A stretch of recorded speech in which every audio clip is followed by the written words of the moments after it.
Good morning, County Council. I would like to call to order this council meeting of February 12th, 2026. Ahead of starting our normal business, I would like to acknowledge that on behalf of Grey County, we extend our deepest condolences to the families, friends, and the entire community of Tumbler Ridge, British Columbia, following the tragedy earlier this week.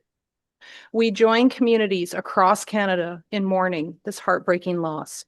Our hearts are with all those who are grieving, and we stand in solidarity with the students, the educators, the first responders, and the residents affected by this tragedy during this difficult time. At this point in time, I would like to invite everyone to please join us in the singing of O Canada.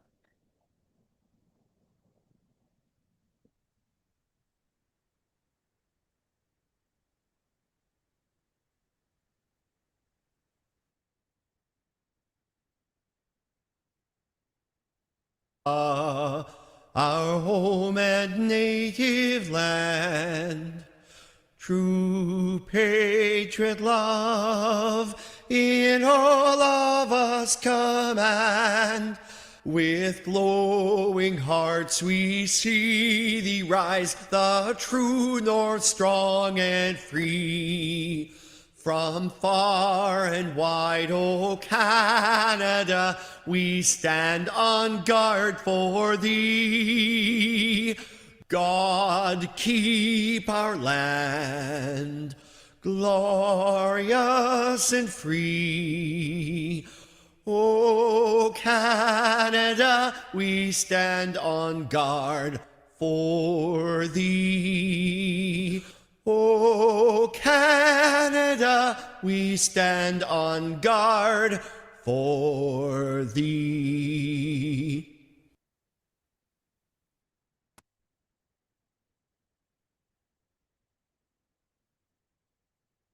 Madam Clerk, could you please conduct our roll call this morning? Councillor Magny, Present. Councillor McKay, Councillor Carlton, Councillor Pringle, Councillor McQueen, Councillor Nielsen, Councillor Patterson, Councillor Dickert, Councillor Kentner, Councillor Keaveney, Councillor Body, Councillor Gregg, Councillor Milne, Councillor DeBreen, Warden Matrosovs, Here. Councillor Bordinghill, Present. Councillor Eccles, we may be expecting later this morning, and Councillor Hutchinson. Present. We have all members in attendance today with the exception of Councillor Eccles. Thank you, Madam Clerk. Let us begin by respectfully acknowledging that we are gathering on the traditional territory of the Anishinaabeg Nation, the people known as the Three Fires, known as the Ojibwe, Odawa, and Potawatomi Nations. And further, we give thanks to the Chippewas of Saugeen and the Chippewas of Nawash, known collectively as the Saugeen Ojibwe Nation, the traditional keepers of these lands and waters since time immemorial. In our south lies the traditional territories of the Six Nations of the Grand River and the Haudenosaunee. We are dedicated to honoring Indigenous history and culture and committed to moving forward in the spirit of truth and reconciliation and friendship with all First Nations, Métis, and Inuit peoples.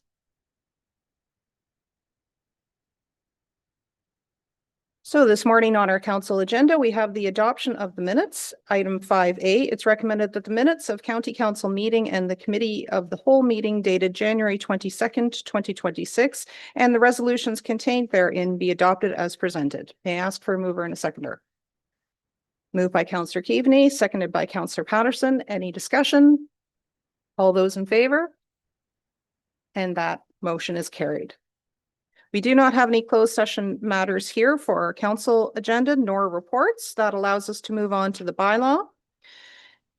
It is recommended that bylaw 526826 being introduced and being taken as read a first, second, and third time, finally passed, signed by the warden and the clerk, sealed with the seal of the corporation and engrossed into the bylaw book. It is 526826, a bylaw to confirm all actions and proceedings of council. May I ask for a mover and a seconder? Moved by Councillor DeBreen, seconded by the Deputy Warden. Any discussion? All those in favor? And that motion is carried. Thank you. And this morning, we will move on to news and celebrations. First, I'll look to Director Taylor. Do you have an introduction you'd like to make this morning?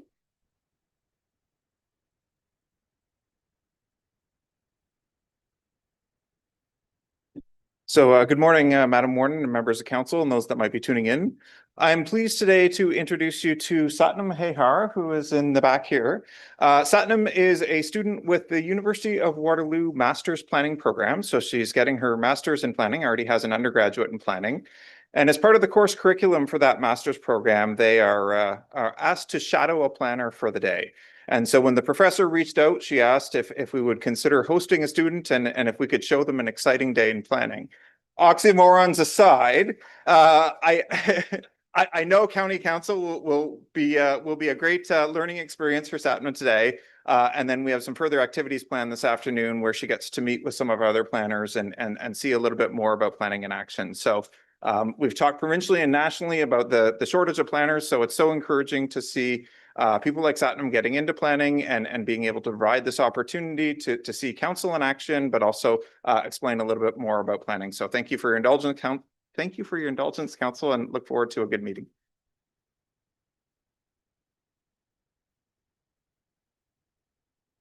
Thank you very much. And yes, so we'll look forward to your return just before lunch and just to just to explain the real lay of the land. But it is wonderful actually that you're here today and you are in good hands with this planning department. You will learn a lot by working alongside them for the day. So I think this will be an excellent opportunity. And with that, I would like to look to Director Myers, who has a special announcement to make sure that we are following the national pastime at the moment. Director Myers. Thank you so much, Warden. Good morning, County Council. We have an excellent picture to share with you of a very excited bunch of staff at Grey Roots because we are thrilled to be offering Olympic viewing parties in the Thomas Wheeldon Theatre. Throughout the games, visitors can drop in during operating hours to cheer on Canada's athletes while enjoying the big screen experience. These gatherings are open to everyone. They are completely free of charge and a promise of fun, welcoming atmosphere to enjoy the games. So they are during our operating hours, 10 to 5, Tuesday to Saturday until February 21st, with a special family day viewing party on Monday the 16th. So everybody is welcome to come cheer on our Canadian athletes. Excellent. A wonderful family activity as well. All right. So with that, I'd like to open up news and celebrations to our county council members. And we'll begin with Councillor Nielsen. Thank you very much, Warden Matrosov. This weekend being Family Day, I'm sure there's festivities across the land of Grey County. But in particular, in Markdale, our Markdale Recreation Committee is hosting an Olympic-themed celebration for Family Day, including a guest Olympian is coming to speak on the Saturday morning. So it's an exciting time. Come on out to Markdale if you have your time, if you're not too busy at your own celebrations. And we'll be celebrating the Olympics and everything to do that is family oriented. Thank you. And we'll go to Councillor Keaveney.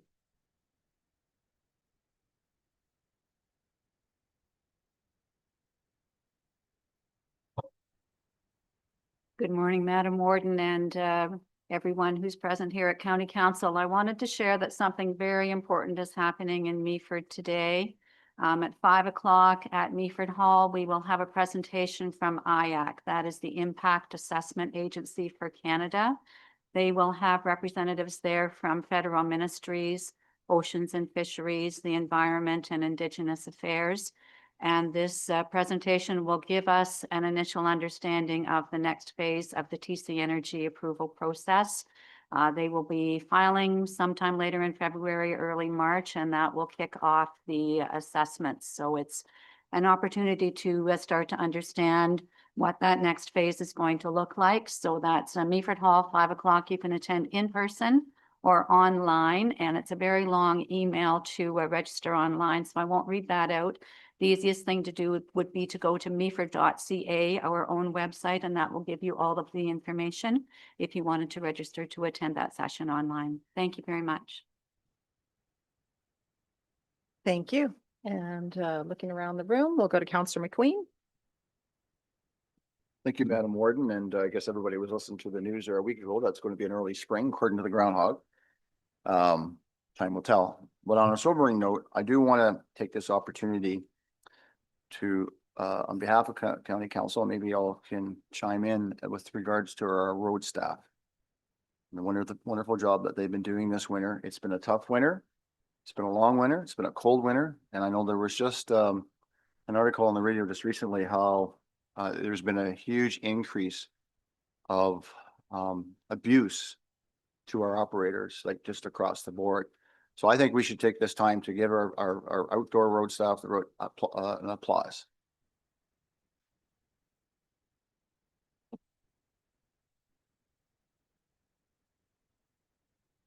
Thank you, indeed. And I'll look around the room. We'll go to Councillor Hutchinson online next. Thank you, Madam Warden, and thank you for giving me the opportunity to share this great news. Last night, I attended a Durham Lions dinner on behalf of the Durham Hospital Foundation. It gives us great pleasure to announce that they made a pledge of $100,000 to go towards the Durham Hospital new X-ray suite that we've been campaigning for. It started last year, so we've got a long hill to climb, but a big shout out to them and really appreciate their focus on serving our community. Thank you. Thank you. And we'll go to Councillor Dobreen. Good morning, Warden, Council, and those watching. I just wanted to mention that tonight, the Southgate Community First Housing Committee is holding an information session at the Royal Canadian Legion on Proton Street from 6:30 to 8:30. And then on Family Day, on Monday, the Dundalk Old Town Hall Committee is holding a free skate and refreshments from 1 till 3, and the Holstein Optimists are hosting a family skate and other activities in Holstein from 1 to 4.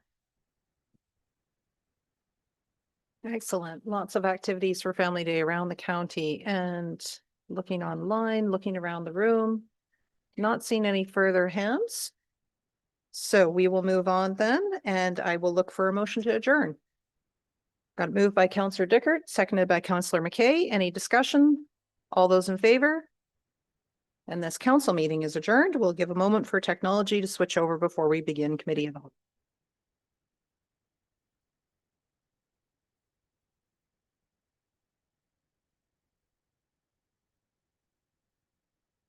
Okay, thank you very much. I'd like to call to order this committee, the whole meeting of February 12th, 2026. At this point in time, I will put out a call if there are any declarations of interest for today's agenda. Seeing no hands raised, we will carry on. Business arising from minutes.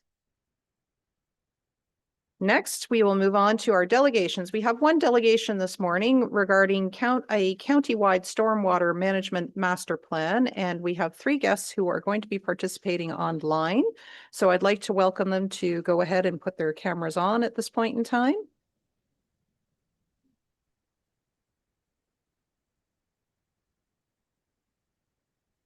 There we go.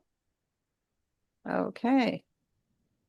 Good morning, gentlemen. So thank you very much for participating here online. We are here in the chamber. We have a few of our council members who are also online to follow along with you.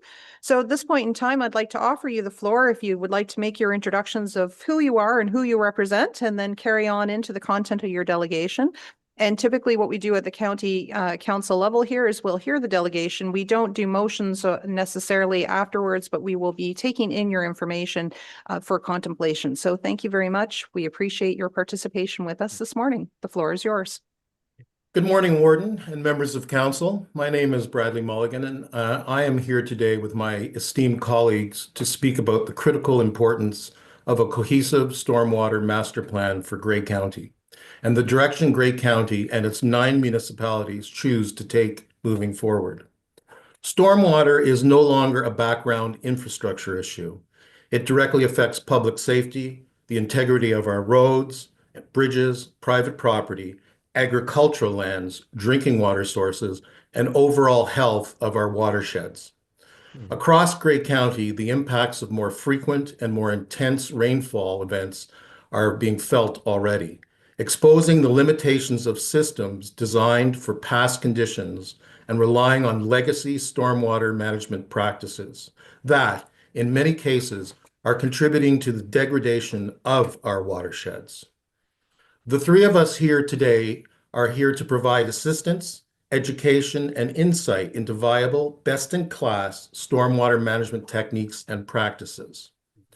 With increasing pressure from the provincial government to accelerate housing development, we have already seen in other municipalities within Grey County what appears to be a disregard for watershed protection.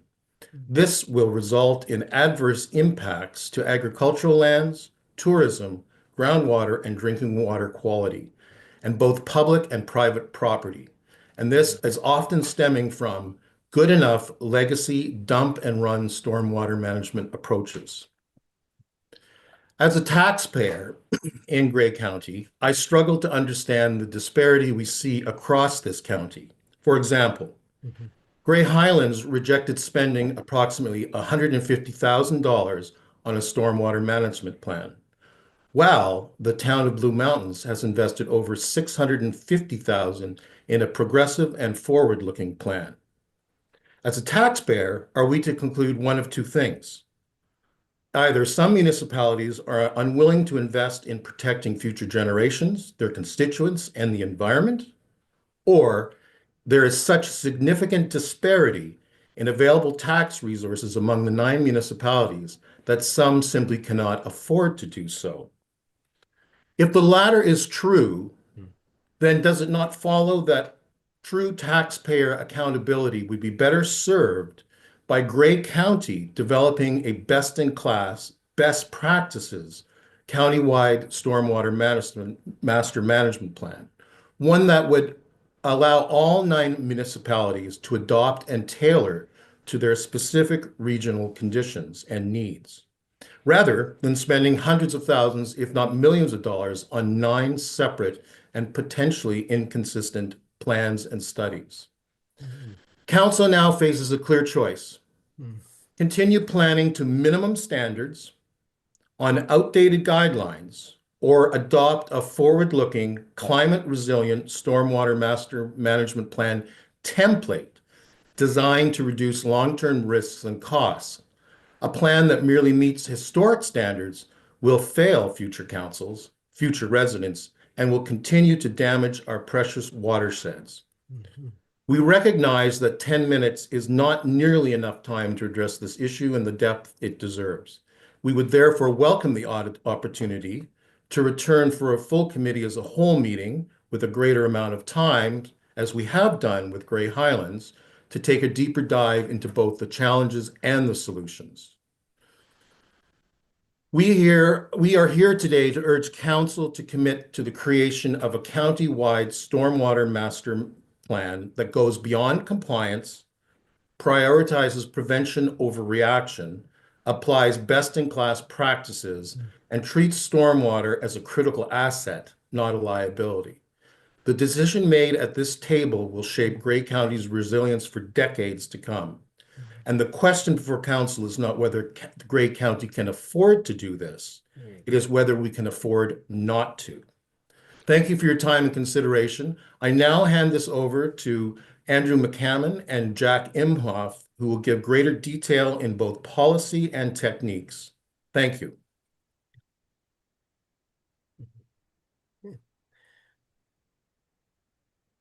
Thanks very much. Could somebody confirm that my screen is, I'm sharing my screen because I'm trying to. Okay, my screen up? Mr. McCammon, at the moment, we can just see, we can see your name, but your video's not turned on. We're not seeing the shared slides at this point in time. There we go. There, yeah, that's looking, there we go. So we've got your full screen and you might want to. One of two? Yes, yeah, so you might want to move that Zoom one out of the way. There you go. Maybe try going to view slide deck instead so that we can see it in greater size instead of your ribbon up across the top. That might help. Oh, I'm technologically incompetent, so I'm afraid I'm happy that I have sent you a PDF. hopefully will Yes. be in your agenda package and there's no We- changes. We do, and yes, so you're welcome, whatever makes you comfortable. Go ahead and keep using this view. Thank you so very much. And thank council for allowing us this opportunity today. The Ontario Headwaters Institute is a registered charity, and our mission in our letters patent with the Canada Revenue Agency are that we promote watershed security, healthy and resilient watersheds that protect regional ecological integrity, social well-being, and economic vitality. Oh, I am just so bad at this. I won't read my slides. The first comment I want to make is the inserts of Grey County's visuals into the national anthem video was highly water-centric.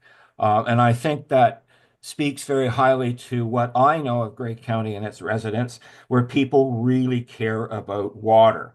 So we've been working as a threesome for 9 months in response to a number of site-specific issues, where we are seeing that, unfortunately, in spite of what Brad talked about with the town of Blue Mountains establishing a stormwater management master planning process, that some councils don't understand the difference in the terminology, and that a site-specific stormwater management plan is just that. And you can't appeal to common county-wide or municipal-wide standards without a consistent stormwater management master plan. It's been a fascinating odyssey to speak to some councillors who just don't understand the difference. So we think that there's a huge role for the county to step into that void and ensure that all of the water regionally has the same high level standards. A master plan would treat local development applications evenly, set minimum standards for site-specific plans, avoid inconsistencies between costs borne by a developer and costs borne by the taxpayer. And by that, I'm referring to what Brad mentioned, in that when poor management, stormwater management is implemented, you can wash out the footings for a bridge downstream. And then the taxpayers get to pick up the costs for restoring those footings. And it would reduce the negative downstream impact on a full watershed basis. So that's why we see it's been a real odyssey to go through Grey County and see the variances. And clearly, from our perspective, there's a need for a stormwater management master plan. The good news here is that, yes, while it will be a short-term expense, there's a really long-term gain. And that is the fact that the provincial planning statement actually requires planning authorities such as municipalities to protect, improve, and restore the quantity and quality of water by using the watershed as the ecologically meaningful scale for planning. You can't do stormwater on a site, you can do it on a site-specific basis, but you really have to look downstream and take a holistic approach. The secondary aspect of this also in the PPS is that municipalities are obligated to minimize the potential negative impacts of planning on water. So it's quite clear that it would help with your planning. It would ensure a consistent platform for proposals and ensure the residents who love the visual images in the O Canada summary to protect that going forward for future generations. That's my time. Thank you very, very much. Okay, thank you very much to both of you, and I'll now look to Mr. Imhoff if you'd like to add to the delegation. Thank you, Madam Warden and members of council. Thank you for the opportunity for all three of us to speak to you about the critical need for a cohesive stormwater management master plan for the county. My name is Jack Imhoff, and I am an aquatic ecologist and watershed scientist, first for many years with the Ministry of Natural Resources, and then as the Director of Conservation Ecology for Freshwater Conservation Canada, a national NGO. Over my more than 50 years as an ecologist, I've spent a great deal of time in Grey County, as well as throughout Ontario and across Canada. It seems to me that often those that live in an area don't often have a full appreciation of how special their area can be. It's home and familiar. Sometimes we need to go elsewhere in Canada and the world to see how special our land and waters are. I'm here to tell you what you have is special, unusual, and extremely sensitive to change, as well as sensitive to poor planning and design, whether from forestry, agriculture, or development. I often see your slogan. As a matter of fact, my wife and I were driving around the other day up in lovely Grey County looking for snowy owls and a few other odds and sods. And I noticed your sign saying, "Color it your way." And I'm here to urge you all to color it blue for water. Within Grey County, you have the last remaining high-quality water and watersheds found in southern Ontario. Largely, this is due to your local geology, which acts as like a sponge, holding, cleansing, and releasing clean water through the land into your wetlands and streams, and ultimately to the lake and often to your taps. These watersheds have in the past provided food, water for people and animals and crops, as well as healthy, robust environments for people, whether they live, hike, fish, hunt, or just enjoy this special county, as I have. As my colleagues Brad and Andrew have stated, this quality can go up in smoke through incremental, one-off land use development and change, especially in sensitive headwater areas, which, once damaged, can translate that damage all the way down the system and ultimately to the lakes. I've spent my career working to develop better understandings of our watersheds, developing tools, technologies, and design protocols with fellow professionals in the engineering, hydrology, hydrogeology, and planning fields. I was also an adjunct at the University of Guelph in the School of Environmental Design and Rural Development. My purpose in this work is to ensure sound development for people, while not creating a legacy of degradation, damage, and long-term cost to all of you, as Brad and Andrew have mentioned. We do know better. We simply seem to have forgotten. The land and waters are our most precious resources, and we need to plan far better to guide development that provides opportunities without massive long-term costs. And this is why the county and its collective municipalities need to create a cohesive stormwater management master planning process, perhaps targeting, first of all, for high growth areas such as Markdale, Meaford, Thornbury, and so on. This would create uniform approaches, standards, and designs, and reduce the individual costs and variability of multiple municipal master plans. By coordinating this with your member municipalities, you would both expedite sound development, ensure protection for the needs of both agriculture and new residents, while maintaining these healthy lands and waters and saving money now and in the future. And to stress what Brad and Andrew said, we need to go beyond the minimum standards, which ultimately end in minimal environments. MECP's own documents urge us to go beyond the minimum, and I urge you to manage for excellence rather than mediocrity by supporting and coordinating a master plan for all your growth municipalities. Shared costs will provide cost savings and shared healthy lands and waters. And I really want to thank you all for the time and your consideration on this matter. Thank you. Okay, thank you very much to the three of you. I'm going to now put it out to see if there are any questions for clarification from any of our council members. Looking around the room, I'm not seeing any hands raised here, just confirming online, Nora online. Okay, thank you. We very much appreciate all three of your inputs to be able to put together this delegation for us for our contemplation. And thank you very much for circulating the slide deck as well. Very helpful to see those additional details that are built into that. So we appreciate the time that you've had with us this morning. Thank you. Thank you. Thank you. Okay, so with that, then we are going to move on to our consent agenda. We actually have 10 items on the consent agenda. So I'll ask if there are any that any committee of the whole member wishes to pull, and then that way we'll arrange for it towards the end of the agenda. We'll go to Councillor Greig. Item 6A, the correspondence from the city of Peterborough, please. Okay, thank you. That's 6A. Anything else? Councillor Nielsen? 6I, please. 6I as an ice cream. And looking online, looking around the table, not seeing anything further. Okay, all right. So we will contemplate those two matters separately. So with that, then it is recommended that the following consent agenda items be received and that staff be authorized to take the actions necessary to give effect to the recommendations in the staff reports, and that the correspondence be supported or received for information as recommended in the consent agenda. May I ask for a mover and a seconder? Thank you. Moved by Councillor Pringle, seconded by Councillor Carlton. Any discussion? All those in favor? And that motion is carried.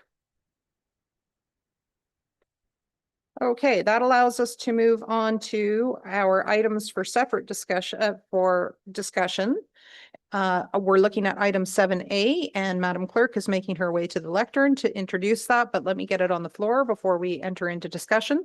It's recommended that CCR-CW 0126 regarding a draft updated council compensation bylaw be received, and that council compensation bylaw as presented be brought forward to County Council in the form substantially attached hereto for consideration. May I ask for a mover and a seconder? Got a move by Councillor Hutchinson, seconded by Councillor Eccles. It's now on the floor for discussion. Welcome to the lectern, Madam Clerk. Thank you, Madam Warden. Good morning, County Council. Through you, Madam Warden, this bylaw here, proposed bylaw here today is the first of a series of updated policies the Clerk's Department plans to bring forward this year prior to the end of the council term. So the current bylaw in place that governs council's pay and expense and reimbursements is bylaw 470210, and it requires some updating given its age. Rest assured just that your pay is being done consistently and by the same people each month. So it is accurate, but the policy itself does need some cleaning up. So we just thought we'd bring this forward prior to the end of the term. So there is a proposed bylaw attached to the back of the report, and the changes and highlights are summarized in the report, but I'll just go through some of them of note here right now.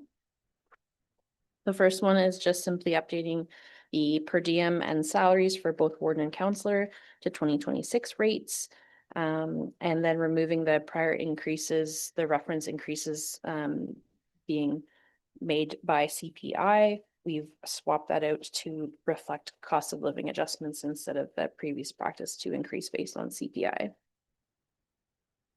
There is also a specification of what salary payment actually does cover, which is being the attendance added preparation for regular and special community council meetings and social and community functions. A new section in the updated proposed bylaw is clarification that if there's a subcommittee or task force meeting that happens on the same day as county council, that councillors are still eligible for a separate per diem. Your council meetings you're paid by salary for those. So if you attend any subcommittee or task force meetings, you're eligible for a per diem. So that's just clarifying what could have been in the past an inconsistent practice where you are eligible for that per diem despite being at county council the same day. There's also a proposed amendment that will note that if you attend a meeting for less than 30 minutes, no per diem is paid. The current bylaw says that if you're in attendance for half the time of the total meeting length, you're not paid that per diem. So that's just making more of a clean threshold of 30 minutes. There's the incorporation of the $50 technology allowance into the bylaw. That's just consolidating a current policy position into this bylaw as well. And then a new section noting that councillors are eligible to be reimbursed for expenses that are reasonable in your out-of-pocket expenses you incur while conducting county business. So where you will likely see this most of the time is on your conference travel days, where you're not necessarily eligible for a meal per diem, but you can submit expenses for reimbursement. And then a new process section at the end of the bylaw, which in the report, it has a bit of an error here. So it's a new section that outlines that receipts must be submitted within 60 calendar days, but cannot be submitted past December 31st of any year is what that reference should say in the report. So this is just to assist with accuracy of pay and making sure that we're paying all expenses within the year, and it helps with budget and reconciling numbers at the end of the year. And come 2027, non-union staff and council compensation will be reviewed again as part of it's a 5-year cycle. So that's anticipated to take place next year. And if council has any questions, I'm happy to try to answer those. Okay, thank you very much. I'll look around the room. And I've got a couple of hands here, so we'll begin with Councillor Gregg and then we'll go to the Deputy Warden. Thanks, Tara, for the report this morning. First question is, if you could expand a little bit more on the subcommittee meeting or advisory committee meeting for less than 30 minutes, no per diem will be paid. I potentially see that as a little bit problematic because preparation for a meeting I think is an oversight there. I think the older language, I mean, if it's a meeting that was not longer than 30 minutes and someone is only there for 15 minutes, that doesn't sound to me like they had a lot of intention to attend the meeting. I'm more comfortable, I think, with the older language as opposed to the new language, not allowing for any remuneration because it dismisses the amount of time spent preparing for the meeting. That's a concern of mine. Second concern is, and I spoke to this in the past, this is another opportunity just for me to speak to it.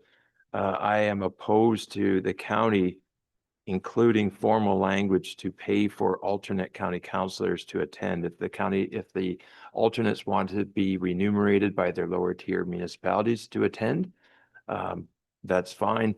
However, I don't think the county should be facilitating or condoning an environment.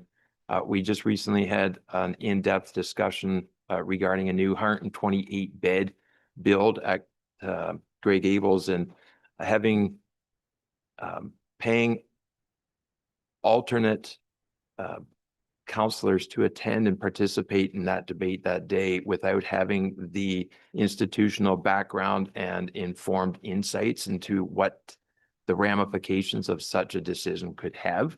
I don't think the county should be facilitating formally remunerating at this end for those individuals to participate. So first is a question. Second, I would be opposed to the alternate language.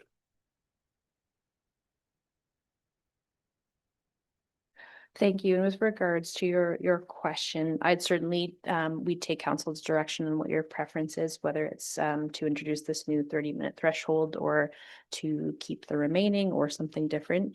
My thinking in changing it was that for meetings that are longer in length, say if you had a 3 or 4 hour committee meeting and a councillor was attending for, say they were there for an hour and 20 minutes or an hour and 15 minutes, that there's perhaps the way the current policy is written is that they wouldn't receive a per diem, or there'd be a deduction. So the thinking was that's still a somewhat significant amount of time and is worth consideration of a per diem payment, but I'm happy to adjust that with council's direction as you see fit.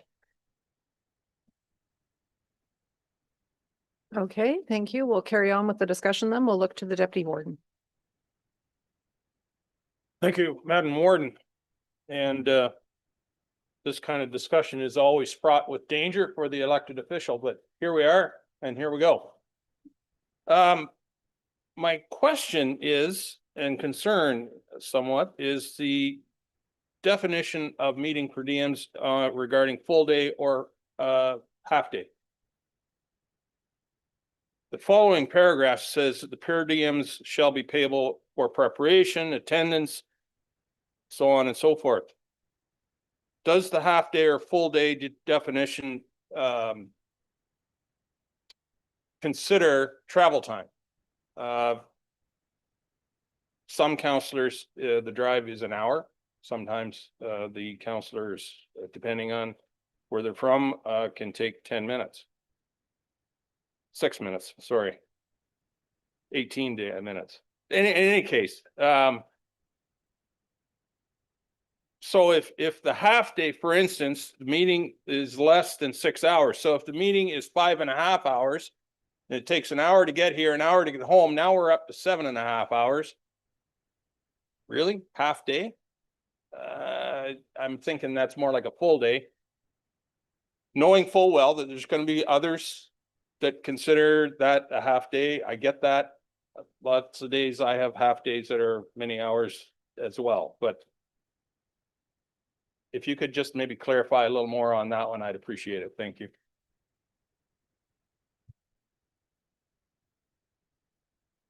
Thank you. I'll certainly take a stab at it. The full day and half day, I can't speak to the rationale for why those lengths of meeting times were originally put in. This is a carryover from the current bylaw. It's something that we didn't necessarily propose to change, but I do acknowledge that that is perhaps a little bit long, but it does not incorporate travel time, just for clarification. So if council would like to see the half day, that threshold changed to 4 hours or 5 or something different, then staff will happily take that direction based on what your experience is as attendees of these meetings. Okay, well, I'll put it out for any further discussion. We'll go to Councillor Nielsen. Thank you very much, Warden Matrosoff. Just one question I have, in terms of the timeline on review of the remuneration. County Council has the same timeline as municipal elections, and it always seems to be, to the Deputy Warden's comments, a difficult conversation to have when you're sitting as elected official talking about your own pay. Whereas reviewing remuneration prior to the election so that the incoming members of Grey County Council or even our lower tier municipalities are understanding the remuneration itself, but also are not involved in talking about our own pay. So I'm just wondering if the conversation about why we're not going to review till 2027, which will be after the next municipal election. And the proposed date to review the actual salaries is 2027, just because that's the schedule that was established during the last review of non-union, and council was done alongside that review as well. So that's just keeping on that same schedule, which, sorry, Jen, is it 4 years? 5 years, sorry, which is. Oh, sorry. I'll defer that to Jen. I saw Director Morrow had raised her hand earlier, so I wanted to make sure she had a chance to address it as well. Through you, Madam Warden, we performed the last non-union and council remuneration with our third-party expert, Gallagher and Associates. We did that as quickly after the pandemic as we could, but that aligned to 2023. We did the review, and in 2024, council elected to add that to the budget.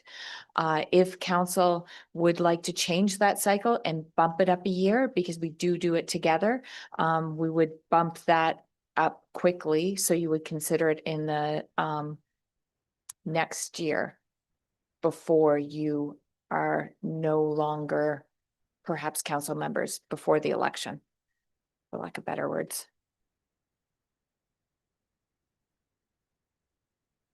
Thank you very much, Ward Matrosoff, and thank you for that answer. And I do understand the convenience of cycling at the same time as we're doing other reviews.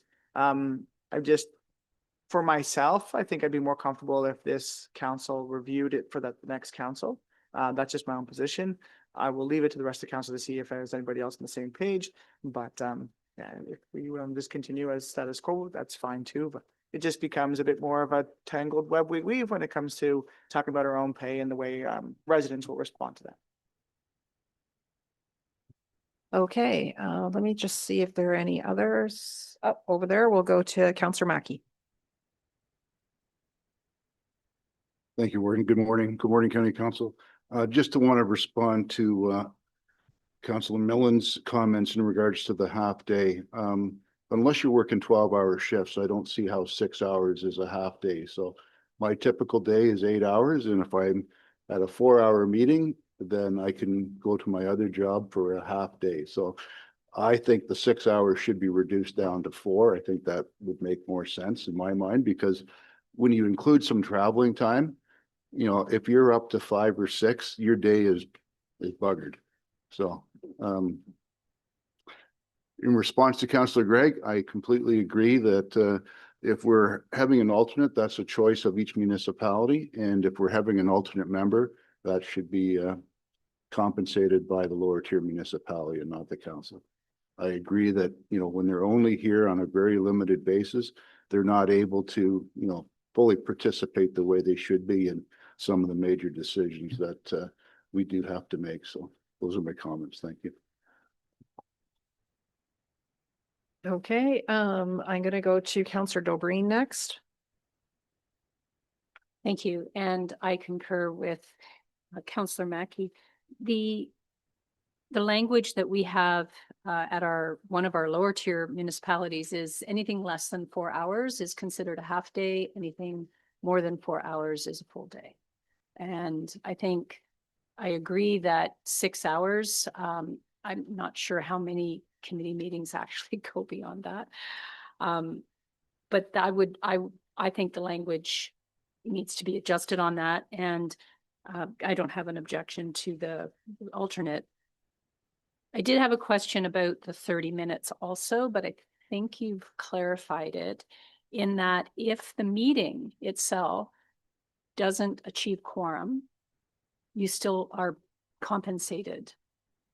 If the meeting goes beyond 30 minutes, but someone logs in or attends for 5 minutes, 10 minutes, 15 minutes, clearly they knew they had a conflict, they would not be compensated for that entire meeting.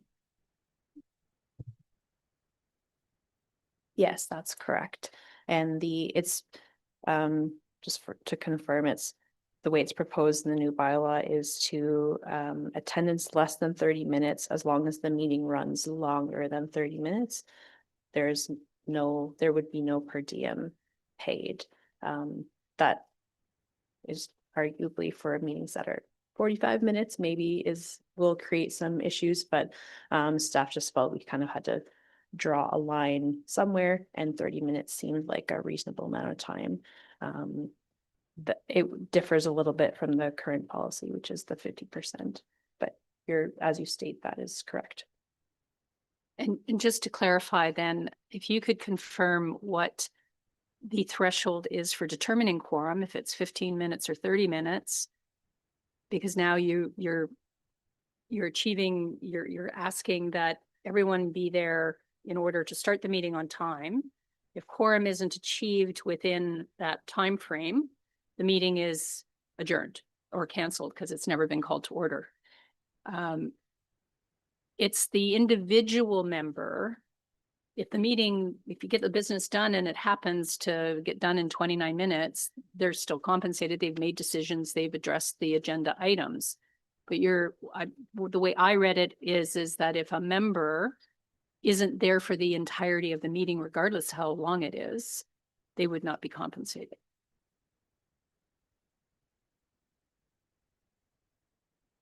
I may have to get you to repeat the last part of that question. I'm not sure I fully followed, but quorum, I believe it's 15 minutes. We changed that from a very long 30 minutes that it was prior.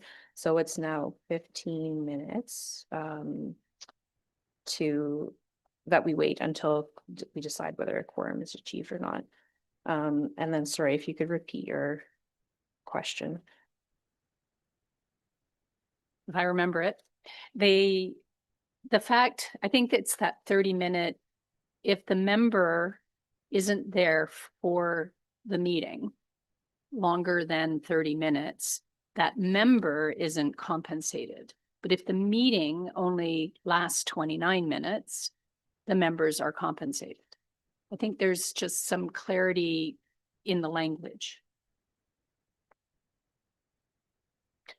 You're correct. In that circumstance, there would be no per diem paid to that member, and there's perhaps an equity or fairness issue that we might need to look at further. I have to think about that a little bit more.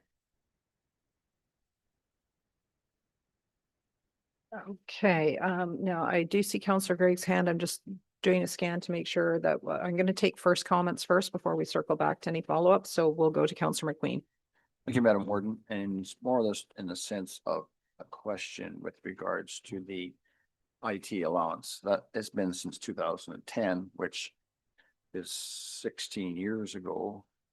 And I asked that question, is that still fair? I'm not debating that. Is it still fair? And is that $50 taxable? Because if you're paying tax on $50, or if it's, you have to claim it, and that changes it from being compensated to it just being as the one that you're just given and you're paying tax on it. That's a clear question.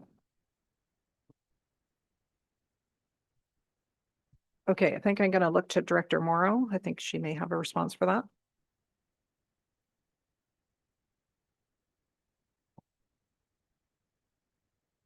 Through you, Madam Warden, I have half a response. I will ask our payroll coordinator and payroll manager whether or not the $50 stipend is a taxable benefit. But in regards to the IT stipend, that was part of the remuneration and was looked at by Gallagher and Associates and deemed to be acceptable at that point. We include all of the premiums, per diem, stipends, and an assessment is done when we do that remuneration survey regarding council pay.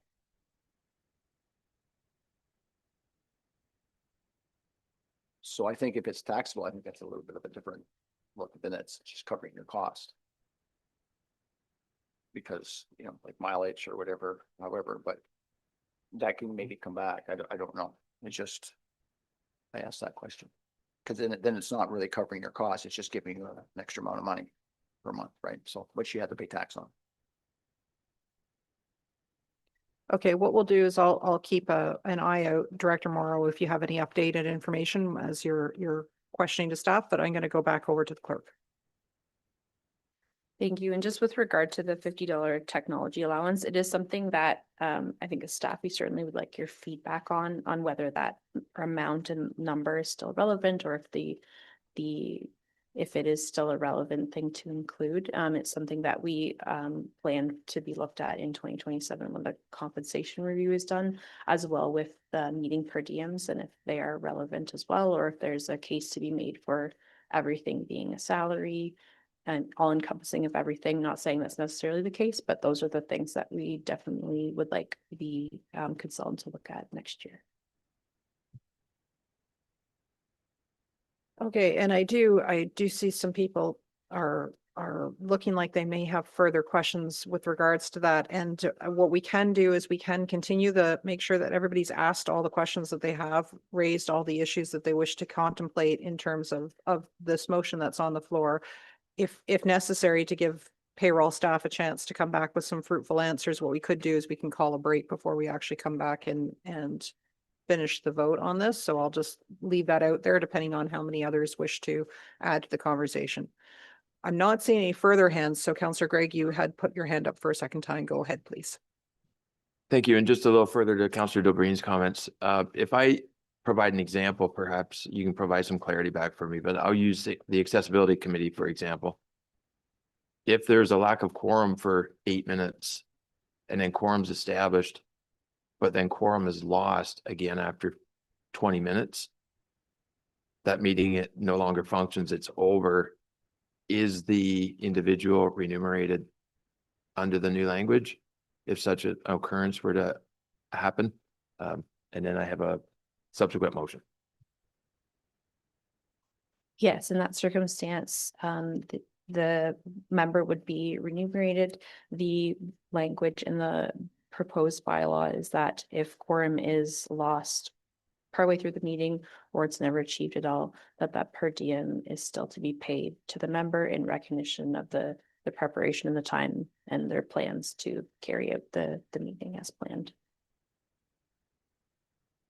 Okay, thank you for that.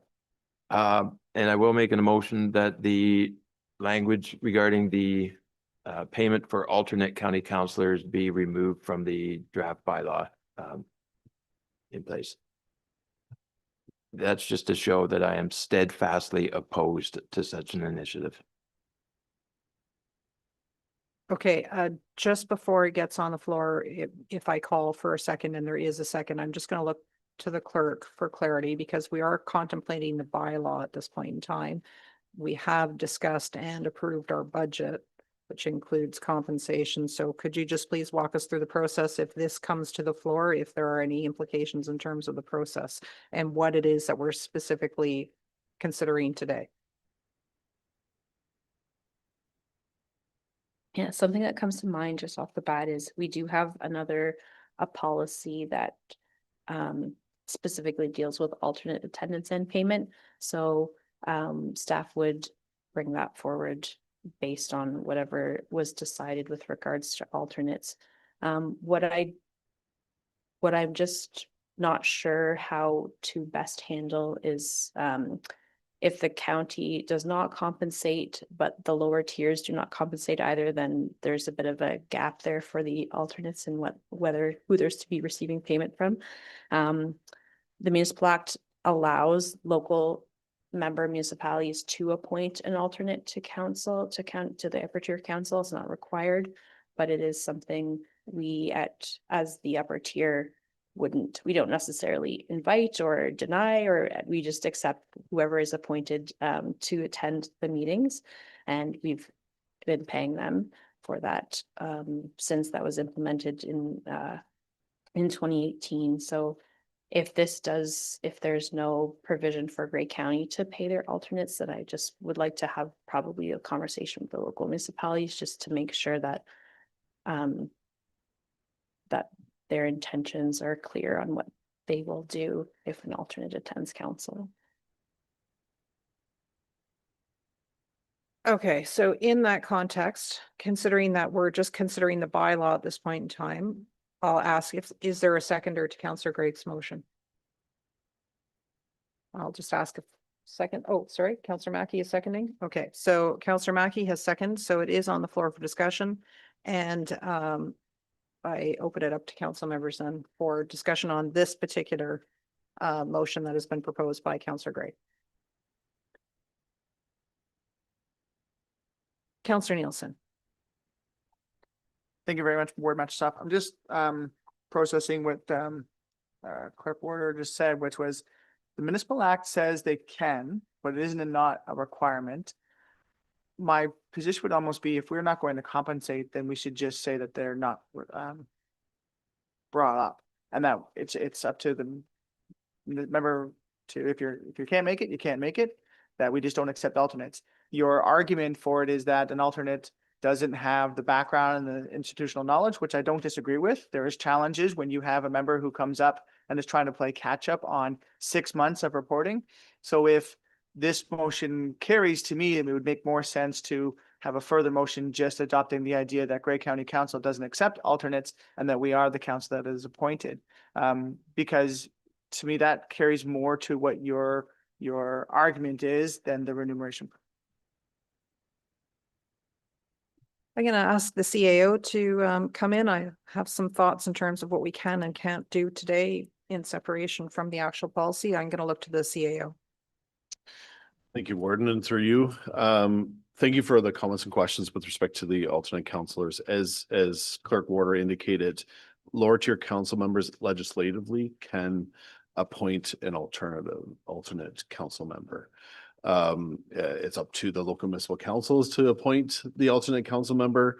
In terms of the current bylaw that exists, and I guess the bylaw is open to further amendments subject to council's approval, but Section 6 deals with the compensation as it relates to the alternate council member per diems that are provided to those alternate councillors. So if there's based on the mover and seconder, I think again, just trying to understand in terms of what the direction would be with respect to that, it would be amending the per diem as it relates to the alternate councillor.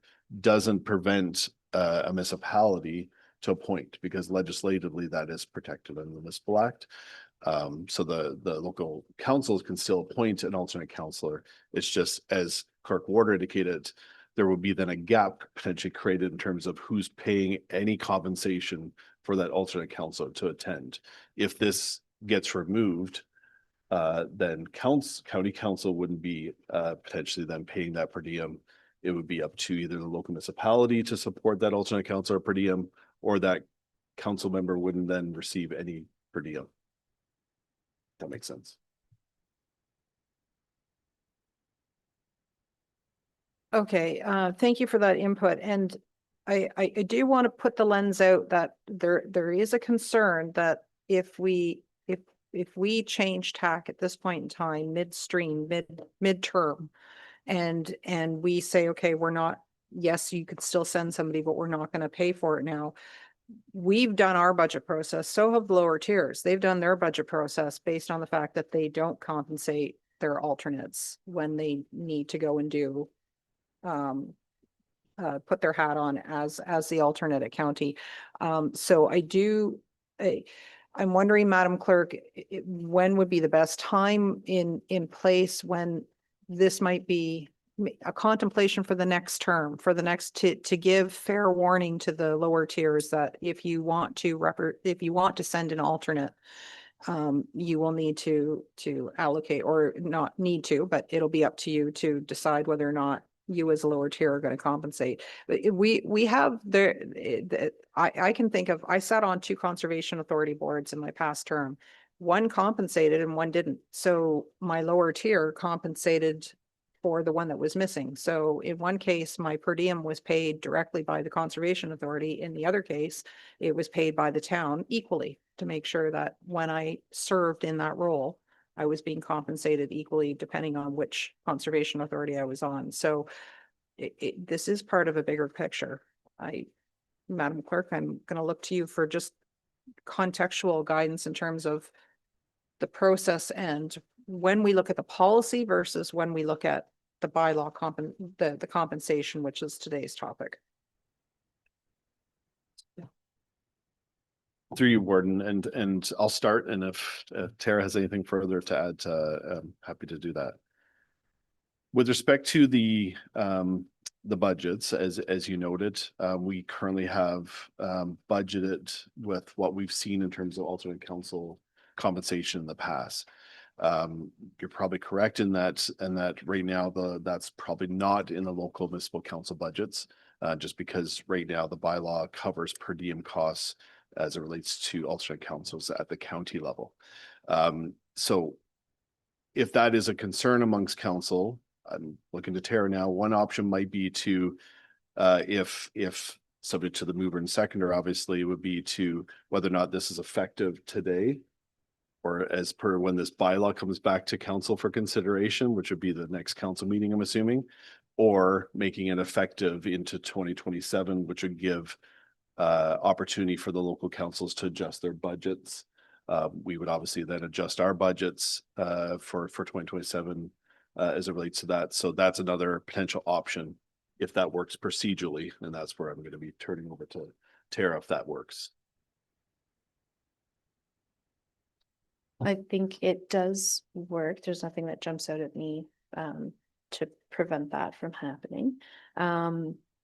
It would, implementing a change to the alternate process would, from a staff perspective, just be probably tidier if it was done at the beginning or leading up to a new council term, and it would just give all the Grey County clerks to have a chance to talk about the policy and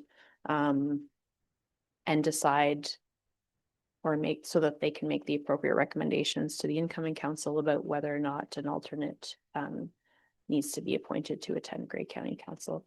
It rests with the local municipality to both appoint and to actively ask a member to attend. The county we don't involve ourselves in that at all. So it really does rely on the local municipalities to do that, and it would allow some conversation to be had to just clarify and make sure that everyone's on the same page with how that generally operates. Okay, so with that, I'm going to look to the mover then to ask if you could define your timeline in your motion or your thoughts at this point, Councillor Gray. Because there was language in the report speaking to 27 council review, it was my intention that it not be immediate, that it would be parallel or aligned with the new term of council. at the end of the year.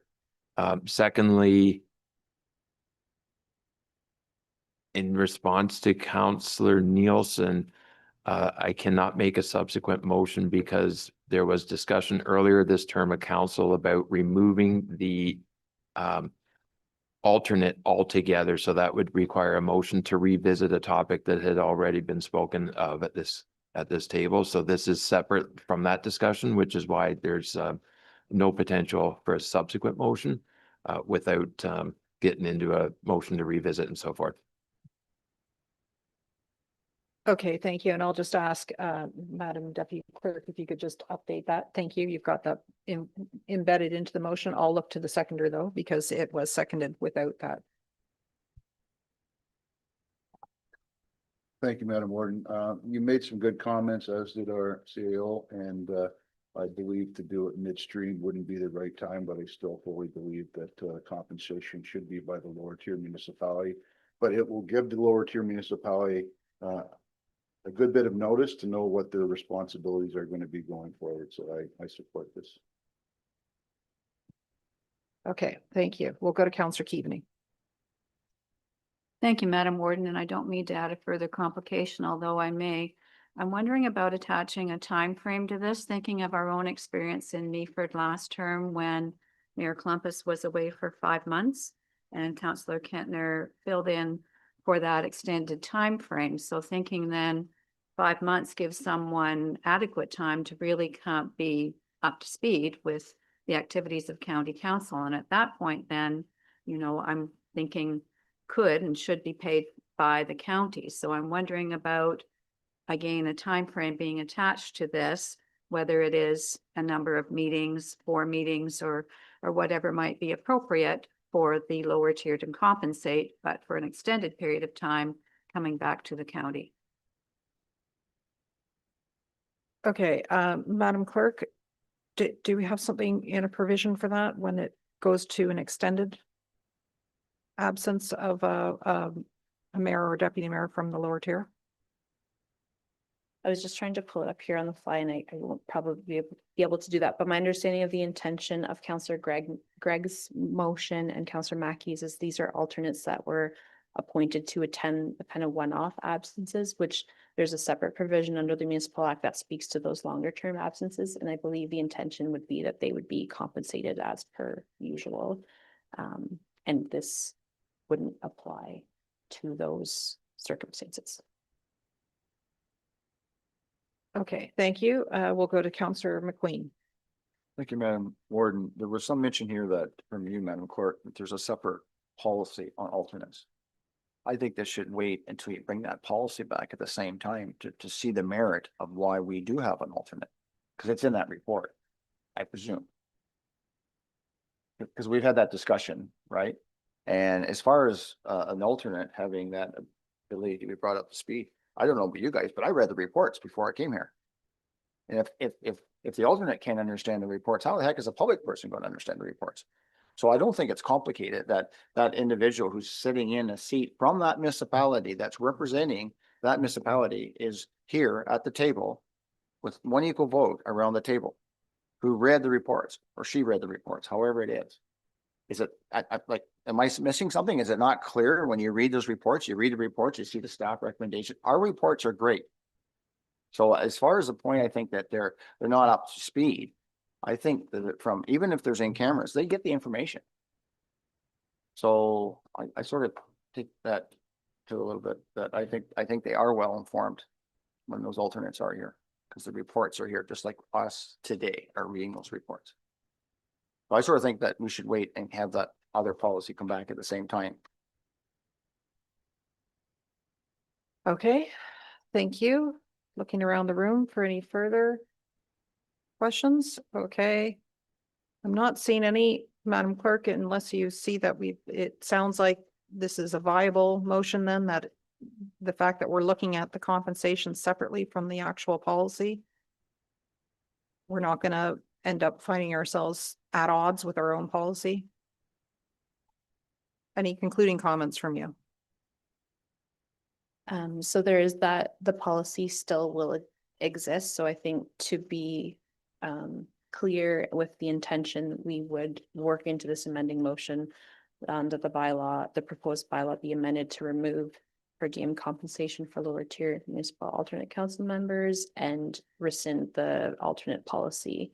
So because both of those are trying to achieve the same thing, they're doing the same thing. So we should include the reference to the policy being rescinded effective at the with the beginning of the new council term. An alternative that we could add that policy to the list of ones that we bring forward for this council to review over the next few months as well, if that's a wish. Okay, so it's on the clerk's advisement that this be added to the motion in order to make sure that the two don't get out of lockstep. But as Councillor Greig had noted, because we had a discussion about the existence of alternates, this is a separate issue then. This is just simply saying, no, there are still alternates according to our policy, but as of 2027, we wouldn't be providing compensation. Do I interpret that correctly, Madam Clerk? Okay, I confer that Madam Clerk is nodding her head in agreement. Okay, we'll go to Councillor McQueen. Just to follow up, I know this was asked a few years back.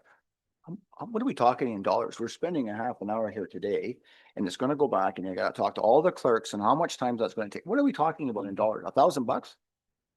Like, it's like we're talking peanuts again. We got a bigger one coming up here a little later today. Anyway, that's just no comment. Okay, well, I will say that we rarely have alternates here because we have excellent council, county councilor attendance. So this is a relatively small budget line. And today we're talking about the compensation. So today we're talking about the line and what it costs, not the existence or the viability of having an alternate. Okay, we'll go to Councillor Kentner. Thank you, Madam Warden. I just want to make the point that it's my understanding that when we come to county council, we wear a different hat. And it does not make sense to me that we can expect people to come to county council and vote on lines that are the county is supreme. We leave behind our local municipality. But at the same time, we're going to expect the local municipality to fund their own representation. I'm just not getting a clear view of the sense of this motion. Thank you. Okay, thank you. I don't see any further hands. Oh, we'll go to Councillor Dobreen. Thank you, and I'd like to speak to the additional clause, if that is appropriate. I'm not clear on why we would rescind a policy. Then we wouldn't have the policy at the beginning of the term to allow for them. Does the policy outlines more than just compensation? Would it not be beneficial to update the policy to reflect, if this passes, that to reflect the payment of compensation to be in the hands of the lower tier, as opposed to wiping out the policy altogether? We're going to go to the CAO.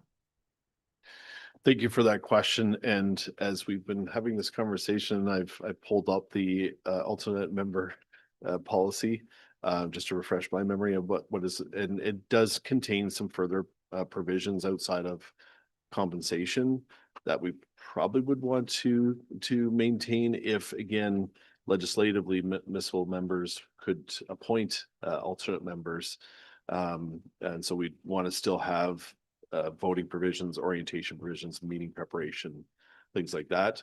There is a compensation section, so we probably would be, I'm assuming, updating and that policy versus rescinding. But again, I'm looking to Clerk Warder in terms of what that, if that makes sense. Okay.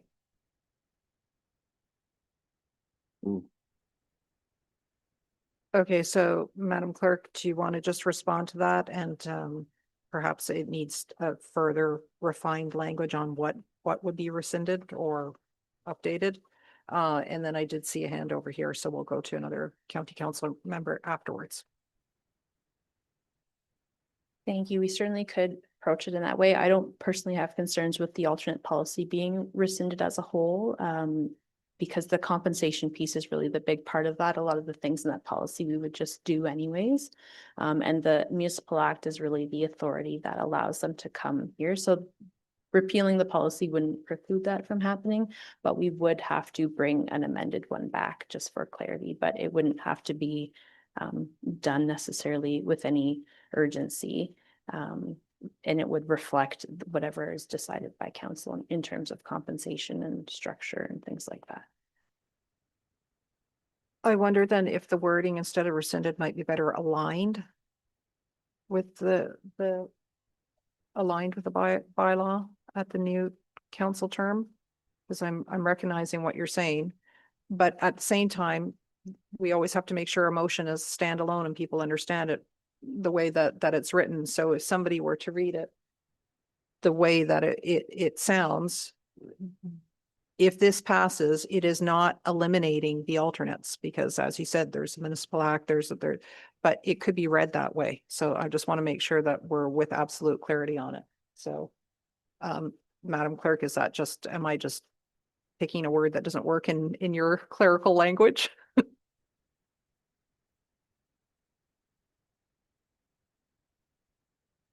No, that is good. Thank you.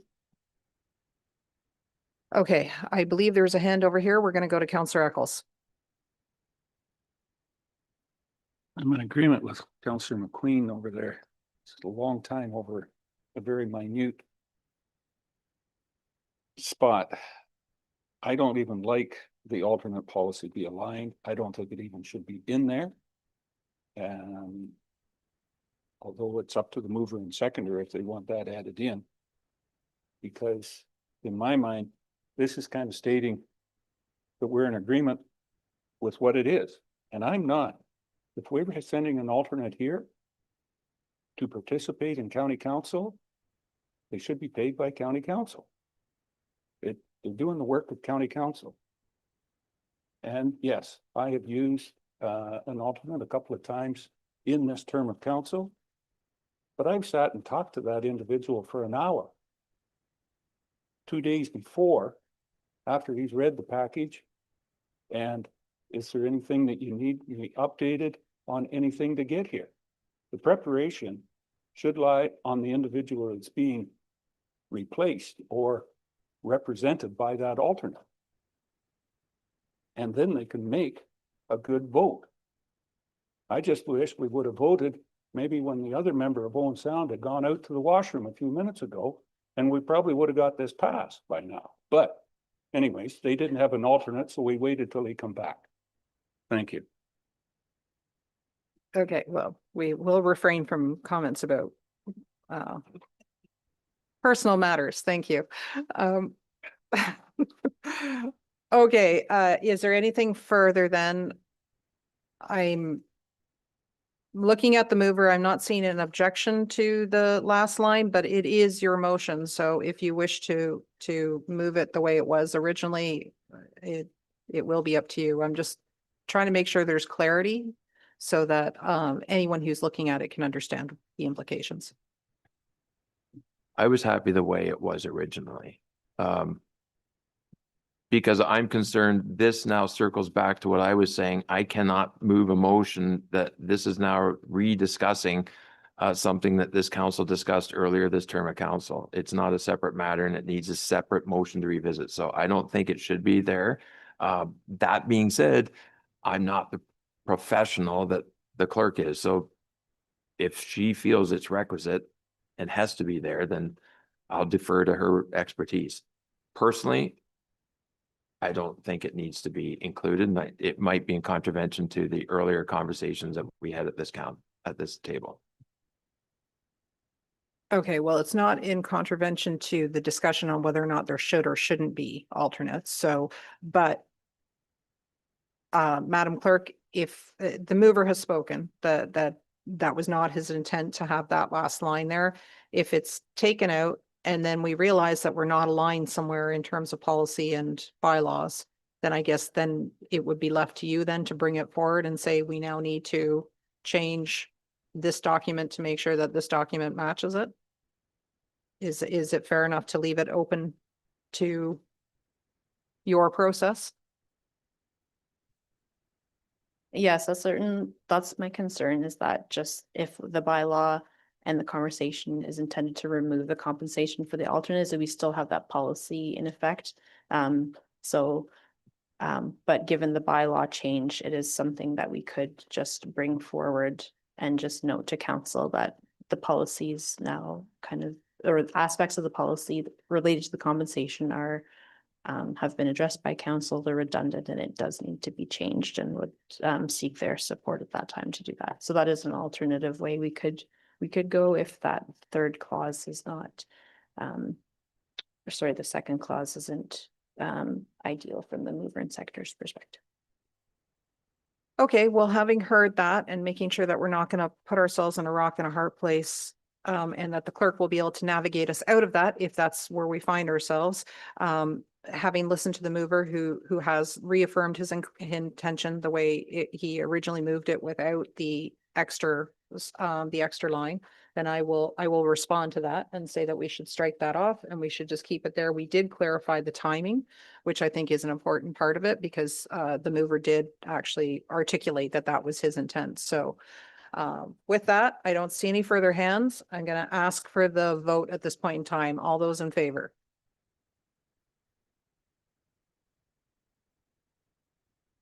Okay, and that motion fails. Okay, thank you very much. What we'll do at this point in time is we're going to call a break. When we come back, we will work efficiently through, because we have a number of items on discussion before we get to closed session as well. Oh, sorry. Thank you. We're back to the original motion. Then we're going to do a break. Then we're going to come back efficiently and deal with the other 5 items that are on for discussion before we go into closed session. So, Madam Clerk, then we're back to the original motion. Is there anything further? Yes, Director Maurer has a bit of an update on some of the questions that were asked on the original motion. Through you, Madam Warden, I did want to confirm that the $50 flat fee allowance for tech is a taxable benefit, so it's taxed as income.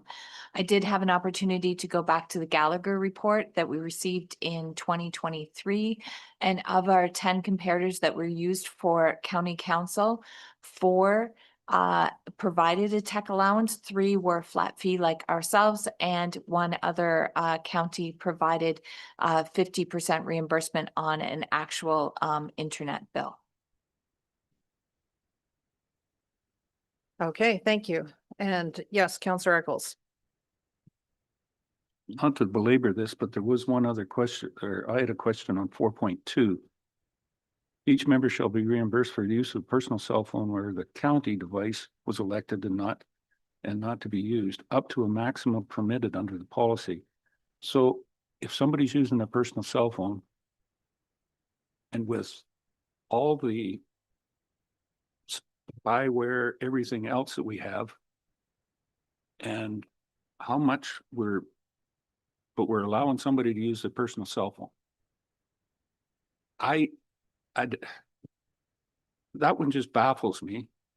And then the other thing is up to the maximum permitted under the policy, but I have no idea what the maximum is. It $2? Because we're given a $50 fee for technology. So it should, if that's what it is, I don't know why we're saying you can use your cell phone as well too and get paid for that, as well as $50 for an internet connection. But I think it should be, if we're going to still allow people to use their personal cell phone and connect into our servers and whatnot, the $50 should already compensate that. Am I clear on that, or? That's my point. I think we should eliminate that altogether. You don't want to use a thing, that's fine, but we're not paying you to use your own cell phone.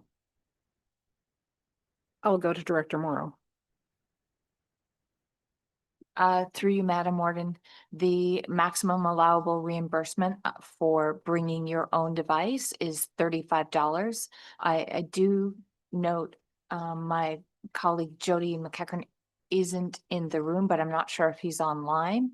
But I know that we have an infrastructure and security system that prevents own devices causing security issues. Otherwise, the IT department would not allow that to happen. So of those members of both council and staff that choose to bring their own device rather than having a county supplied device are managed by our infrastructure and security through IT and deemed to be safe. Madam Clerk? And just further to that, there are a list of requirements that do come along with using your own phone. I believe you do need to do upgrades and have a newer phone and meet that standard to ensure that security that Director Moreau is speaking to, just for additional information.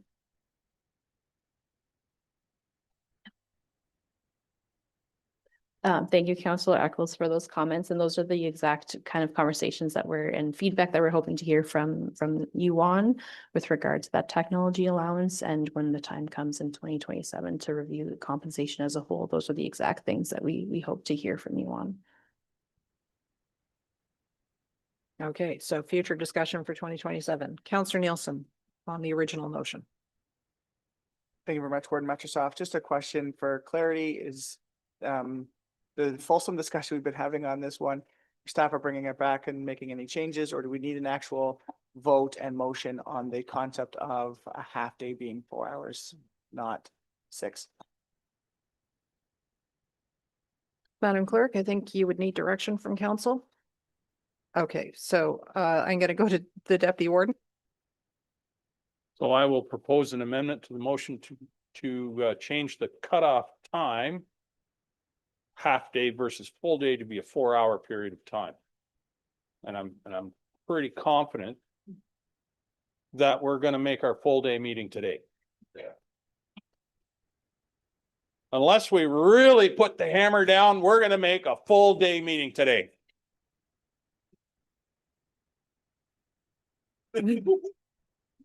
Okay, thank you. That's been moved by the Deputy Warden, and I saw Councillor Mackey has raised his hand to second. So that is now on the floor for discussion. Let's make sure it's up on the screen. It is, everything is the same except for the hours, the cutoff hours from 6 to 4. Any discussion? Councillor McQueen. Only reason I'm bringing this up as clarity is, I think it was maybe Councillor Millen said about you could have an hour driver or 6 minutes or 18 minutes. But if you had a meeting at 10 and you left at 9 and it went to 12:30, and there's like an hour there and an hour back, like where does that all fall in? Just looking for clarity. Because it was brought up, that's all. Okay, I'll look to the clerk, but also Councillor Dobreen has a comment. Through you to the question, I don't think travel time factors into this. We get compensated mileage for, the travel. We don't necessarily get travel time to conferences unless it's greater than a certain period of time. I do agree and support the less than 4 hour threshold, 4 hour threshold, so that we're here for 3 hours, 59 minutes, 2 hours, you're going to be paid the half day. For someone who travels 50, 55 minutes more, depending on the weather, maybe more, I do not anticipate being compensated for that. Because we have the option of participating virtually. Okay, thank you. Follow up from Councillor McQueen. I don't disagree. All I'm saying is if we start at 10, we're done at 12:30 here, that's a half a day. But wait a minute, I'm talking about 10, 11, 12, 12:30 is 2.5 hours. That's a half a day. All I'm saying, I know Councillor Millen said it might be a full day. All I'm saying, that's fine. It just, anyway.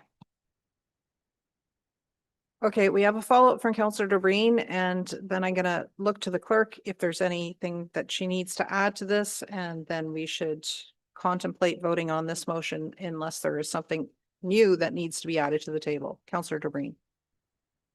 Not to belabor it, but we don't get paid per diems to be here at county council. That's included in our stipend. Okay. Okay, Counselor McLean, I don't want you speaking without the microphone because for the benefit of all those who are hearing, if I can have a concluding comment, because we really do need to just contemplate the whole motion that's on the floor. This has been one part of it. Everybody is free to add their thoughts on it. There is no right or wrong ability to be able to do so. So I'll accept that, but I can't have us go back and forth. So Counselor McLean, anything? No? Okay, all right. So he has declined to finish that thought. Okay. Anything else? Okay, so Madam Clerk, I'm ready to call the question unless you have anything else. Okay, so I'll call the question then on the motion that's on the floor. All those in favor? Okay, thank you. And I see that moved unanimously. Thank you very much. Okay. At this point in time, we will do a break until 1:45. Oh. Sorry, that was an amendment to the main motion. Thank you. Okay, so that one was the amendment to the main motion to switch from the 6 hours down to the 4 hours has been passed. We're now back to the main motion. Any further discussion on the main motion? All right, not seeing any hands. All those in favor? That is carried unanimously. Thank you. Now we're going to do a break still to 1:45 because we have 5 more items for discussion before we even get to closed session. So let's see each other back at our seats at 11:45. Thank you.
Okay, we have the go-ahead from technology that we are ready to proceed. We have met, we have taken our break, we are back, and we are looking at item 7B. We do have a quorum sitting at council here. And we have our online participants as well, ready to go. So the next one is item 7B, and it's recommended that report CCR CW 0226 regarding an update to the fees and service charges as bylaw be received, and that the proposed updates to the fees and charges schedule be supported as presented, and staff prepare a bylaw to amend bylaw 509020 being fees and charges, fees and service charges bylaw for council consideration. May I please ask for a mover and a seconder? Moved by Councillor Mackey, seconded by Councillor Carlton. It's now on the floor, and welcome to the lectern, Manager Reid. Thank you. Through the warden. Good morning, County Council.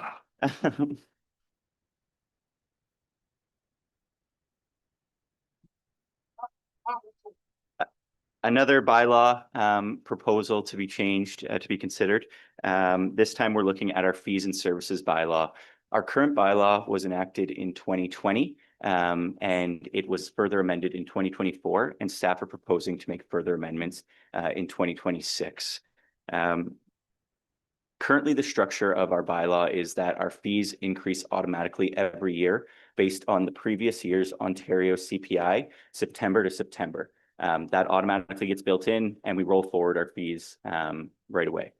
We always send out a call to the SMT team whether they believe the fees should continue with that or whether we need to revisit this bylaw.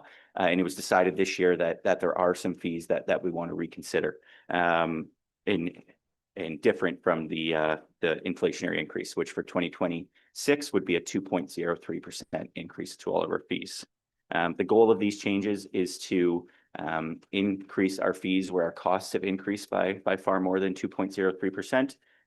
Also adding new fees where we're looking to add new services, as well as just improve clarity within the bylaw, both for staff that are administering these fees, but then also for the public.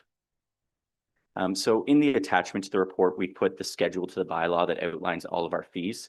Anything in black would be the fees that are just using the 2.03% inflationary increase, and then we do a little bit of rounding so that we're still using whole numbers where possible.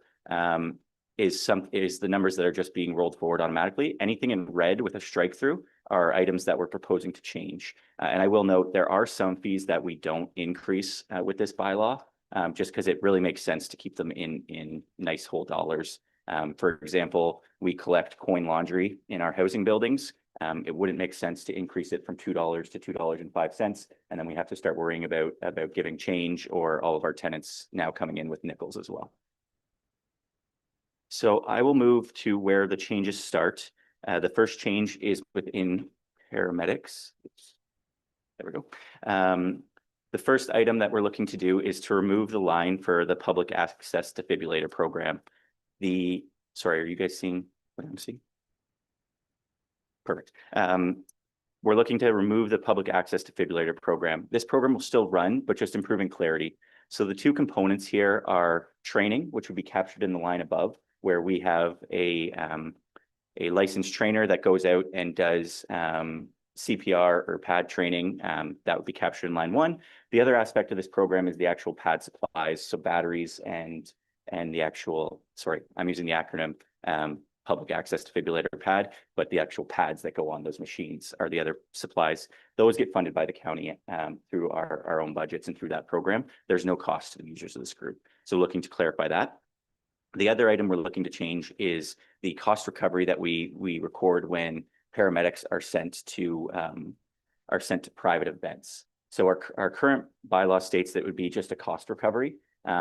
This is a bit of an administrative nightmare because the cost recovery is dependent on each event's circumstance as far as who we're sending to those events. So if it's a part-time paramedic or a full-time paramedic, there might be a slightly different cost. If that paramedic has worked all their hours and we need to bring them in at overtime, there's going to be a different cost. Or if it's a night event and there's incurring a shift premium, monitoring that and trying to figure out all those costs is quite difficult. So we're proposing to just set it at $200, and then it'll increase with inflation every year. And we believe that $200 is enough to cover off two paramedics that'll be at the event, as well as a recovery for the equipment and supplies that they're using while they're there.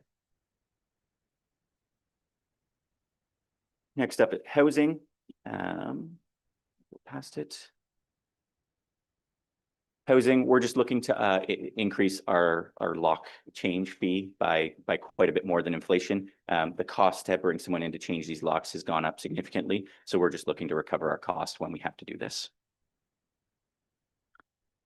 Next up is Grey Roots, where the majority of the changes have happened. So thank you to Savannah, Jill, and their team for their help with this. But really, we're looking to change these fees in order to modernize operations, as well as strengthen the sustainability of Grey Roots. The fees we're looking at changing, the first would be to delete the copies fee. We are no longer doing copies at Grey Roots. We have a scanner that can provide high quality digital images, and if someone wanted a physical copy, it would get sent to a local company, but that would be the responsibility of the person that wants the physical copy. We would just be giving a scan back to them.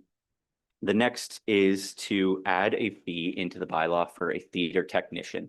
We've made some upgrades to the theater at Grey Roots, and the tech within the room is a bit complex. So we're looking that if you're booking that room, you also have the option now to book a technician with that room to help you with all the AV side. And the $50 proposed here, we believe would be enough to bring in a local technician. We would have a list of local vendors that we would use, and then it would also cover any administrative costs that the county are incurring to set up these fees or to set up this service.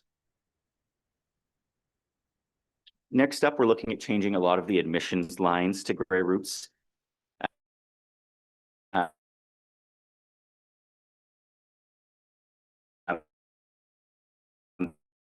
These fees are ones that we have not increased with inflation. Again, other museums are charging, as well as other local attractions, and come up with a proposed fee.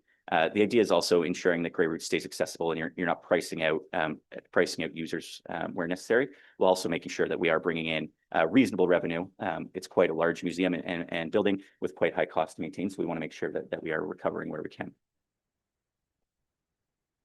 Then in the kids programs, looking to delete the option to have a 4-week option.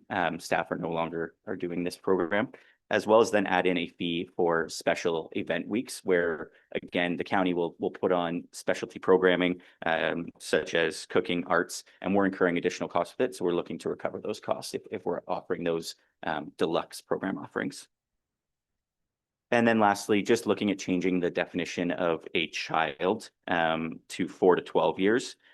This means that children 3 and under would be free at Grey Roots, and this is to align with other definitions from local upper tier municipalities and their museums. Next is planning. No number changes here, but Scott thought we should be adding some better narrative to make sure things are clear, specifically around when refunds are applicable with our planning fees. Again, just to help our staff in administering this policy, but then also improve the clarity to the public. Lastly, would be changes to the Economic Development Department, specifically within the Sydenham campus. The first would be to start offering a single desk suite to members of the public. Currently, you can rent a desk, but it's in an open space. This would offer you an opportunity to close the door as well. And we're looking at adding daily fees and weekly fees. But if we were to get into anything longer than that, we'd probably be looking at leasing, and it would be captured under the square footage components of our fees and services. And then looking at adding an offering for gym rentals. Currently, you can't rent for half a day.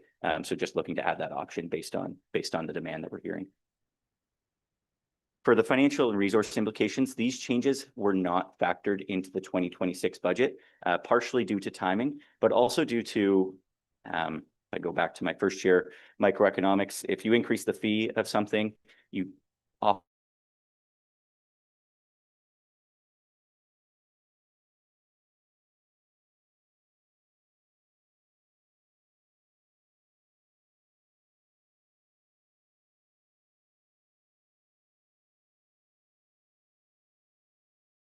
don't just increase the revenues by the percentage that you increase that fee by, because sometimes you'll see less demand. Okay, thank you very much, Manager Reed, for breaking that down for us. We'll begin with Councillor Nielsen. Thank you very much, Ward Microsoft. Just one quick question on the paramedic fee, the $200 flat fee. Is there a timeline associated with that? So it's for events, but I'm thinking if you're having a festival event where paramedic is coming out for 6 to 8 hours versus kind of similar to the conversation we just had versus a 2-hour event, like something different. I'm just wondering if there's a portion of that fee that calculates the time. Through the warden, that 200 is an hourly charge. We typically have a minimum of 3 hours plus 1 hour for setup. So at minimum, you're paying for 4 hours, whether that's a half day or a full day, I don't know. Okay, thank you. We'll go to Councillor Daubrey. Thank you. I have just one follow-up to that question was, you answered it was per hour, and there's 2 paramedics sent to these events. It's not $200 per paramedic per hour. It's $200 per hour for both. Thank you. That was a nod, yes. The question that I have is with regard to the planning section. I note that we talk about if a full application is withdrawn before or after circulation. Are we also considering dormancy? We're looking at that at our lower tier in files that have no activity over a period of time, and whether or not that application is deemed dormant and we no longer will maintain it or manage it. I just wondered if there was any consideration being given to that. Okay, we'll look to Director Taylor for that. Yeah, thank you for your question. Through you, Madam Warden. It's not something that's being considered in this bylaw review. Certainly, we've been in discussions with Southgate staff on their process, and they've recently adopted their official plan amendment there. We have been looking into some legal aspects of that a little further, so it's something that might find its way into a future fees and services bylaw update, but it's not being considered at this time. At the county level, we do certainly have some files that are long dormant. We reach out to applicants to try to understand what the hiccups might be in moving forward, or whether they're still looking to move forward, or maybe they're looking to withdraw. It's not a big part of what we do. It doesn't contribute a lot of time. Generally speaking, we have less file volume at the county than the municipalities, but the files we do have might be more labor intensive. So rather than all the consents and minor variances, zoning amendments, we have subdivisions, which take a long time per subdivision, but we don't have a ton of subdivisions. So it's maybe not as labor intensive at the county level, but certainly something we can monitor going forward. Okay, and we'll go to Councillor Greg.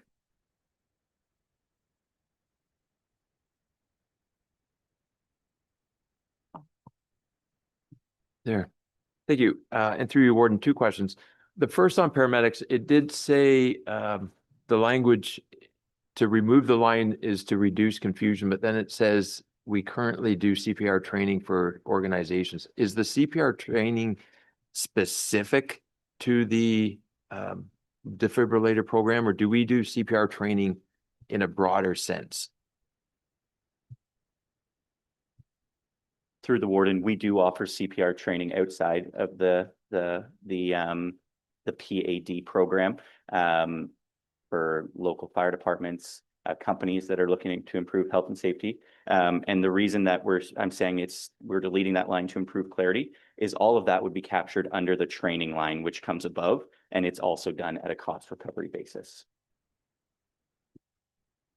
So our paramedic services being funded 50-50 from the province, is this a cost recovery on the gross cost to the organization or the net cost after the provincial contribution? And then subsequently, I guess my question is, should we even be involved in that business? Is there opportunities for external organizations to be doing that work because paramedic services continues to escalate significantly as a service cost? So first question towards the 50-50 funding, it doesn't factor into the 50-50 funding calculation. It's a in and out. So if we're spending $10,000 in paying the trainers and the textbooks and certification costs, then we bill that back and it does not hit the calculation. So it doesn't hit your gross expenditure line, which is what the grant's calculated on. As far as the resources, so although the individual that we currently contract to do the training for CPR is a Grey County paramedic, they are also licensed with Canadian Red Cross, and it's done outside of their working hours. So they come in and do it as a third-party contractor on their days off. They bill us the costs for their time, as well as any supplies they've used, and then we bill that back to the recipient of the training. Okay, thanks for that. That makes me secure that there's no exposure for additional escalating overtime costs and so forth and pressures on the staffing. Second question is, a couple of years ago through, I think it's the NRP program, that's who funded the electric recharging stations. It was answered that those would have a mechanism to collect for usage by the public, by any members beyond staff vehicles. Do they have that? And should that be in the fees and charges? Because I don't see that.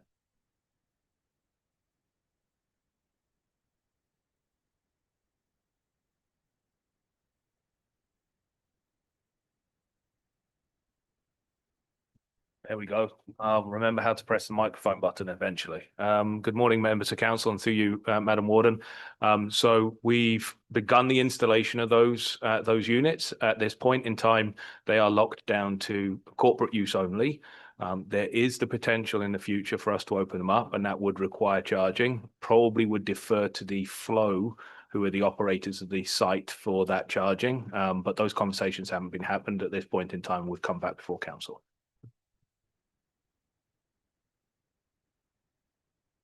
Okay, looking around the room, any further questions? Not seeing any online as well. Looks like we've answered all the questions. So it has been moved and seconded. We've had good discussion on it. I'll call the vote. All those in favor? And that motion is carried. Thank you very much, Manager Reid. And next, we're going to bring item C7C forward. It's recommended that report CSR CW 0926 be received and that the Child Care Mitigation Reserve Fund be utilized to offset any 2026 funding shortfall that exists at the year end in the early learning and childcare operating budget. May I ask for a mover and a seconder? Got a move by Councillor Nielsen, seconded by Councillor Dickard. It's now on the floor for discussion. Welcome, Manager Cockrell. You have the floor.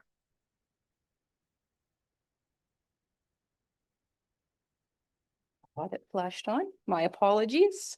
Good morning, Council. We're here to provide an overview of our 2026 early learning and childcare funding changes, impacts of service delivery and associated financial risks. I would like to clarify that we received our guidelines after we were well into budget procedures for 2026. So that's why we're providing an update after budget discussions happened. In the report, you'll see a variety of the required services that we do provide. And a new provincial agreement is anticipated in 2027, which might require further budget discussions. For an overview, in our CVOLT cost-based funding, the 2026 allocation increased to $22.7 million with a county contribution of $677. This increase, we also received a correlating increase in eligible spaces to enroll in the CVOLT system, which has brought on 105 additional licensed childcare spaces, which are currently operational already in 2026. So we moved very quickly to implement that. Parent fees for children under 6 remain capped at $22 a day. And again, we will anticipate some additional revisions to that with the 2026 agreement between the province and the federal government. Local priorities funding saw an increase to the workforce compensation small waterworks funding and a decrease to the flexibility funding, resulting in a net loss of $131,490. This was offset by our ability to reduce our anticipated fee subsidy expenditures. The enrollment of those non-CVOLT participating programs will reduce those fee subsidy costs because of that $22 max. So we anticipate that will offset itself naturally. We will continue to monitor the expenditures, and mitigation funding remains available if required. Our early on funding was reduced by $132,000 in 2026, reversing the one-time increase we saw at the end of 2025. Early on funding has not been regularly indexed, creating ongoing pressures, particularly for third-party providers. Savings of approximately $90,000 were by discontinuing, an agreement or a position that is no longer considered core funding within the early on guidelines from the province. At this time, there are no core early on services reductions anticipated for 2026, but without provincial funding adjustments in 2027, there will likely be some service impacts that we will need to bring to council. New funding streams in 2026 include the ECE Promotional Fund to support workforce awareness and entry into the profession, and an innovation fund to support recruitment, retention and inclusive childcare strategies. And we have a report coming to council in the future to outline what those will look like in Grey County. So overall, the financial impact is $1,490, and we anticipate that we will be able to cover this with childcare mitigation reserve funding. We would like to point out that in the chart in the report, there is an error. I can't remember which column it's in, my apologies. That we will provide an update to in the final version of the report. And but the overall impact of $1,490 is correct. So again, at this time, we don't anticipate any service reductions. We have been able to bring on another 105 spaces locally, which is amazing for our families and our community. And we continue to advocate to the province for additional Seawalk spaces as we continue to see more and more interested operators coming to us in Grey County. And I will take any questions if you have them.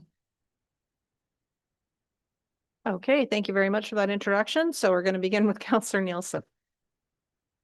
I told everybody I was excited to be here. Thank you very much, Warden Matrosoff. Just a quick question on the 105 spaces in the Seawalk. My question is, are they actual new childcare spaces, or are they operators that have transitioned over into the Seawalk programming? Just because that's a difference. Thank you for the question. Through you, Warden. They are operators that had not previously been able to opt in that we have been able to bring in. So all the current 0 to 6 spaces in Grey that are operating are in the Seawalk system. Okay, additional questions or comments? Councillor Greg? Question on page 4, it states, however, staff anticipate that without adjustment to provincial early on support in 2027, service impacts may be unavoidable. Is there going to be a report that would go back through community services like during the year that would assess where we are so that we're kind of out ahead of it instead of just getting a year in review like we are kind of today? Through you, Warden. Yes, we anticipate probably in Q3, we'll have a better idea of what our early on pressures are looking like, especially from our third-party providers and our own operational cost increases.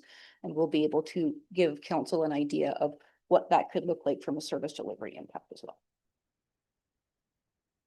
Okay, further questions? Not seeing any. Looks like then we're ready to call a question. All those in favor? And that motion is carried. Thank you very much. All right, and we are going to carry on with our agenda and looking at doing our lunch break at 12:30. So we are going to move on to item 7D at this point in time. It's recommended that report TRCW 0626 be received relating to the review of the Grey Road 17B reconstruction project scope and cost reduction, and that the transportation services continue to consult Georgian Bluffs working toward confirmation of maintenance and the multi-use trail if constructed, and that transportation services continue to finalize the design summarized as alternative 5 within the report. May I ask for a mover and a seconder? Got a move by Councillor Keaveney, seconded by Councillor Dobreen. It's now on the floor, and I welcome you, Supervisor Potter, to the lectern.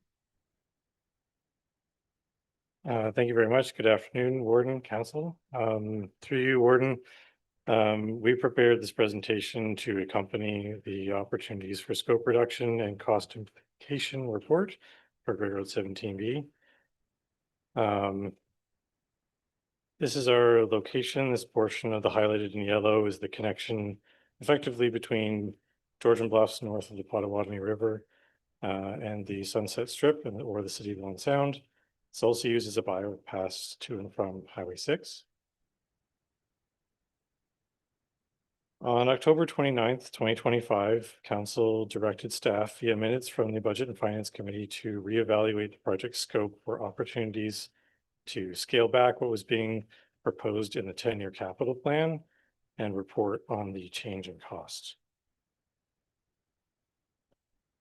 Prior to communicating the scope to Budget and Finance Committee or Council in 2025, this project had already gone through several iterations, as all of our projects do. For example, the first version focused on eliminating blind spots. Preliminary design was prepared, effectively straightening the road, which greatly improved sightlines, while being constrained by fixed points such as where we cross the river, the intersection at Alpha Street, and the intersection at Youngs Drive. This would be a significant improvement over the current road geometry. However, it would require significant earthworks at tremendous cost and negatively affect the existing driveways. The following alternatives are examples of further design philosophy and iteration via the MCEA process. And this photo or pattern pairing of photos was later found, but generally the inspiration for what we're proposing in the first place. Alternative one is do nothing. Not very often, but sometimes this is actually the answer. It doesn't make sense in our case, as the road failure and significant maintenance needs point to rehabilitation. Lacking in compliance with Cycling and Trails Master Plan and not providing facilities for safe active transportation modalities further this stance. 1A is a like for like, which sounds exactly probably what you would think it would be. But what I wanted to do is be clear on what actually is the existing condition. There is asphalt gutter and Nichols Gully, that portion of this project, that corrals runoff, whether it be rainfall or snow melt, to 17 different catch basins or inlets. I will be referring to this type of road section where gutter is on either side of the road as a semi-urban nature for the remainder of the presentation.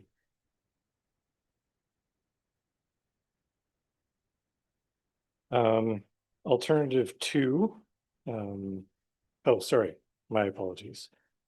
This alternative was excluded from the consideration due to, again, the lacking of compliance with the Cycling and Trails Master Plan and not providing facilities for safe active transportation modalities. Alternative two. In an attempt to add cycling accommodation but refrain from the use of retaining walls, a rural section through both gully portion and the north portion, including bike lanes on either side of the road, was reviewed. The removal of the storm system is necessary to create the narrow rural cross-section that we are attempting to achieve in this state. But it creates a potential for unchecked storm or meltwater, resulting in possible failures to the gully walls on both sides of the road. This issue, in conjunction with the lack of pedestrian facilities, excludes this alternative for consideration. For your reference, we did cross sections for this, and you can kind of see what we're looking at there. There's no ability for us to catch any of the water through. This is a fill section. It doesn't really matter as much, but when you get into the cut section, when you're running through the valley, that's where the water would accumulate and possibly cause issue. Alternative three is to add bike lanes and a sidewalk. In order to combat the gully wall failure and still accommodate a sidewalk, 2 bike lanes and 2 vehicular lanes, the existing storm sewer requires revision, and retaining walls are introduced to either hold back the valley from encroaching onto the road in a cut condition or support the road platform in fill conditions. The northern section reflects a similar layout. Obviously not needing any retaining wall. This alternative is the most expensive and provides less than ideal conditions for cyclists due to being confined by gutters and vehicular movements have a tendency to infringe on the bike lanes due to the tight horizontal geometry. If you go through there right now, you'll actually see that the center line of the road in places is missing. That's from people leaving their lane and going across. If we create a wider section, including bike lanes or paved shoulders, the same thing will happen where people start using the insides of corners rather than the center line to take the tenths of seconds or whatever it is going to be that they win out of that. So as it is the most expensive, infringing on bike lanes, the cost and unsafe conditions provided to cyclists excludes this alternative from consideration. So this is kind of what this one looks like, very similar to the last, other than you'll see that there's gutters on both sides, and retaining walls start to be required in order to hold the platform up, as we need a wider platform to accommodate these modes. Alternative 4 is the active transportation route. This alternative is very similar to alternative 3, with the major changes being the sidewalk and the bike lanes are combined into a single active transportation route or a multi-use path. It still requires replacement of the storm system, and retaining walls are still required, but to a lesser extent. This alternative was the basis for the county's application to the federal government's Active Transportation Fund grant. This application was submitted in February of 2025. We do not have any update on that as of yet. There was, I think it was November 26th of 2025. It was the last background that showed which projects had been chosen in Ontario. I'm sure that there's another batch coming out, but we don't know where we sit yet. This alternative is excluded as it does not take full advantage of the remaining useful life of the storm system or the river crossing culvert. In 2025, I would say very late in 2025, or when we were making our decisions to get to budget, the OSIM report that we received indicates a remaining useful life of 20 years. Prior OSIM reports had not indicated this, and our assumption was that this would not need to be considered under the cycle of these particular roadworks. Delaying the storm system replacement to be part of the structure replacement would make for a better product and make better use of the money already invested in the existing infrastructure. Through this, we would exclude this alternative from consideration. So again, very similar cross-section. You can see that the road gets narrower, the sidewalk is eliminated, and we went with a 3-meter wide multi-use trail or active transportation route. Alternative 5. This alternative looks exactly the same as alternative 4 on the surface, including the needed for retaining walls. It does not replace the storm system, and it makes use of materials and construction methods that have a useful service life closer to the remaining life of the storm sewer and culvert. So we're using asphalt gutters and gabion baskets as examples and retaining walls. This alternative meets the desire for Cycling and Trails Master Plan compliance, reduces the scope and the cost, and still reflects the vision depicted in the ATF grant fund application. This is our recommended alternative.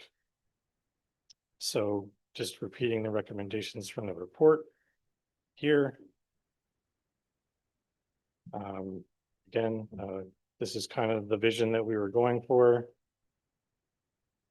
And any questions, comments, discussion with these? Okay, thank you very much, Supervisor Potter. So I will put it out to council members if they have questions, comments. Councillor Gray? Well, I'll kick it off. I do have some, not so many questions, more comments. One question I guess I'll lead with is how many fatalities have occurred on that roadway in the last 25 years? To my knowledge, that number would be 0. Thank you. So we have areas all around the county, which safety is of the utmost concern. And I can think of just this winter, I was coming in on Gray Road 5, approaching two people pulling a wagon at the top of Harrison Park Hill on a blind bend, and I slowed down, which was good because coming up the hill right behind them then on the curve was one of the city snowplows. 30 seconds earlier, those individuals were, who knows? There is an alternative pathway that goes up into the cemetery at that place. However, being winter, it's not fully accessible. We had a local cyclist, a family practitioner or a family doctor who was struck by a vehicle on top of Creamery Hill last summer on Gray Road 5. We have safety issues that are paramount, and I'm not minimizing the concern for pedestrians through here. I am one of them. I'm part of run groups and active individuals going through there on a constant basis and have been for years. But we cannot engineer our way to ensuring that there will always be zero casualties, zero fatalities. Gray Road 119 had a terrible cycling accident years ago that the county's really aware of. Sometimes we can do the best with what we have for funds. We have needs long-term, capital-wise, that are greater than what we have funds to provide for. I know being in Owen Sound, we've doubled, in my time as councillor, our sidewalk snow removal fleet. Yet sidewalk snow removal concerns might be the most prevalent concerns we get as councillors through 4 or 5 months of the year. It is a constant. I think the alternative 1A, as is the way that this council should be going. I do think that if we think that that alternative trail is going to be as well maintained as what we would like to hope or what we would see in that photo, I'm fearful that actually in reality, it's easy to pledge that. But Georgian Bluffs, even as a municipality, is not in a business like Owen Sound of sidewalk removal. So I think we are underestimating the significance of how difficult it is to maintain a level of service. So in actuality, you get 15 centimeters of snow over 4 months of the year. People will not be using that trail because you cannot maintain it fast enough. And the city of Owen Sound will not for 1 second consider expending our equipment beyond our borders to do the work. The county's not in the business of clearing snow. We're trying to get out of the business of urban responsibilities. That's coming up later. This is one where that would be wonderful, but we've got a grant here, and I question then sometimes yet the grants are great, but this is expending $2.173 million plus land acquisition costs to gain the benefit of a $312,000 grant. There's times when the grant process is, well, actually, it happens consistently in government when government offers you a grant and you walk into responsibilities or service levels that get more difficult to maintain long-term. So I think this is one of those examples. We can never guarantee zero. We can try our very best. $823,000 is not a nominal amount of money. This reconstruction project behind us here last year, which you're going to drive through again this year because it's extending up to Superior Street, reconstructing the water on the hill, was $4.5 million. So $823,000 is not an insignificant amount of money in terms of what's going into the roadwork. I think that's what we should be looking at. I think it's what we can afford in relationship to all the needs before the county, which we are certainly underfunded. We're all aware of that. It's no different than our lower municipalities. There's more work that needs done than what we have the monies for. We can't just look at budget in December and then be wondering, how do we get out of 6 or 7 or 8%? We had a great deputation earlier today. There's there's a reasonable ask for a countywide stormwater management plan, but there was no desire as of today to allocate dollars for such an initiative. There's lots of great ideas. There's lots of great need, but I will make an amending motion at this time that alternative 1A be the chosen path for county council. Okay, I haven't seen any other hands up so far for discussion. So, I'm gonna look to Director Hoy before I accept the amendment with the seconder. I'll look to Director Hoy. I just wanted to mention, thank you, Warden. I just wanted to mention a few things here. Just one is that this is still in the design process as well. As information has come up recently, since we were told to do this report with the OSIMs, Georgian Bluffs possibly may not want any winter maintenance. We don't want to take on winter maintenance, as Councillor Greg said. So it is in that spot where it's still pretty fluid exactly, if it's even achievable as far as some of those things. I guess just from staff point of view, our thinking was it was hard for us to go with the bare minimum because we're ignoring some major policies. And we've got some safety concerns and we're ignoring the cycling and trails master plan. So it's hard for us to say, actually, we're not going to do that. We're going to put it off. But it's one of those, it's like every project, there's just pros and cons, and it's hard to know if everything's worth it or not, right? We're constantly making, assumptions or sacrifices from having everything perfectly the way we want. So there's some pros in doing the bare minimum, and that structure might have 20 years left. The storm sewer might have 20 years left. It would coordinate them better to maybe just, limp it along with a shave and pave for now. Like there is some merit to that, but we see that too. I guess from staff point of view, the kind of the positive of bringing this report today is we just didn't want to go down pardon the pun, go down the path of this design. If council has no interest in ever getting to the picture as shown, because that's a lot of work too. There's some certain things in this section like land acquisition. That's one of our narrowest right of ways, as the top of near Creamery Hill that Councillor Greg mentioned. That land should probably be acquired anyway. It's not like we probably should acquire it just because our right of way is not enough for facilities. Fiber recently went in. It's kind of right where we're going to be doing the work. But I just kind of wanted to give some context that's kind of where we're at as a whole. Just looking forward to, if we need to work some more on the design, we'd be willing to do that, obviously. But again,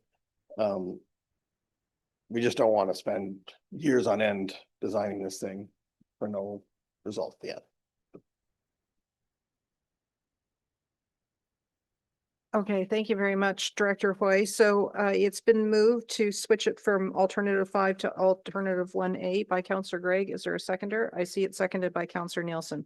So that's now on the floor for discussion. I wonder, Supervisor Potter, I wonder if you might then just, perhaps if we can get 1A put back on the screen so we can revisit that. And if you want to highlight differences, I've also lost the screen as well.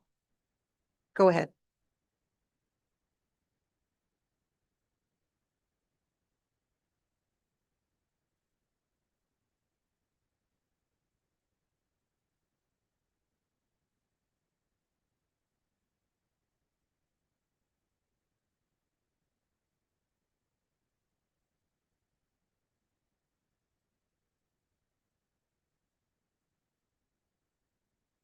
Okay, so given that we're going to focus now back on 1A, did you want to, is there anything further? You defined all of them for us, but now that we're going to focus in on the original move for alternative 5, and now we're being asked to consider 1A, I wonder if you could just focus a comparison between the two. Thank you. And Director Hoy, I see there is ready to assist as well. Yeah, the only thing I would say about this option is it just continues, a generally substandard condition for the next 20 years. And in 20 years, you're going to do something anyway, some sort of full reconstruction or something. So you're saving 20 years of, well, I don't know what you're saving because you got to pay for it anyway, but you know what I mean? It's just you're delaying the potentially inevitable. Okay, so it's on the floor for discussion. We'll go to Councillor Pringle. Yeah, thanks, Warden, there for that. It's quite an in-depth report and there's a lot of valid points to all the different scenarios there too. But I did, when I was all said and done, I did put my support behind the staff report on number 5, just for the fact that it's going to be a design project that we're going to see where it goes. This isn't written in stone. This is how it's going to play out. Something has to happen on that piece of road. It is a bad piece of road, and to Councillor Gregg's point there too, we got many bad roads in this township, but this is one of them too. So I think for us to go with number 5 gives us an opportunity to see what can be done. Do we need to go to the extent that what is proposed here now? We don't have to, but I don't think 1A is going to give us anything either. To do a like for the next 20 years, we're just going to open ourselves up to problems down the road. It is a bad piece of road in the county, but I would love to see what an alternative plan could be, whether going through number 5 and coming up with some different ideas. Do we want to take over looking after a bike path and sidewalks? That's probably a scenario that we'd have to have that conversation, and we aren't set up for that piece of it in the township. That's a given. But do we need to do better work on the roadway itself, and the infrastructure for the stormwater? I think that has to be looked at. So, just a comment. Okay, thank you. Other discussion? Councillor Nielsen? Thank you very much, Warden Matusoff. I think for this one, for myself, it kind of comes down to what Councillor Gregg said and what Director Hoy said. If to give direction to staff to do what will be a substantial amount of work to do a design, if council isn't supportive of the cost of that or believes that the improvements outweigh that cost, we shouldn't direct staff to do that. We shouldn't waste resources, which is staff's time, if there is a thought that that's not going to be supported in the end. And for myself here, when we look at the way the road is now and the infrastructure that exists, get us to where that fulsome reconstruction needs to happen. You know, for me, it aligns with the costing now. We know it's going to be a significantly greater expense in 20 years to do the reconstruction, but then all the work's going to be done at the same time rather than doing, you know, a certain amount of work now that's going to have to be just to align with that timeline. So I look at the value and the use of staff's time and energy put into a project that I probably wouldn't support at the end. And so I find myself seconding Councillor Gregg's motion and carrying through with status quo and resurfacing now. Okay, thank you. Looking around the room, confirmation online. Okay. Oh, yes, Councillor Eccles. Tell me again, if we went with alternative 5, by the time we got all the design, everything else done, is it 2027 project, 2028, 2030?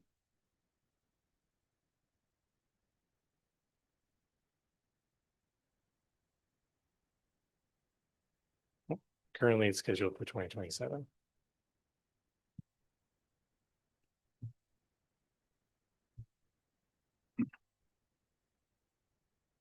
And yet we've got 20 years left in the culvert that takes Potamani across the road.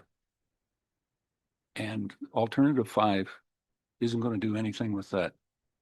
But in 18 years, 15 years, 22 years, we're going to have to tear it all apart and replace the culvert, according to the OSIM report, right?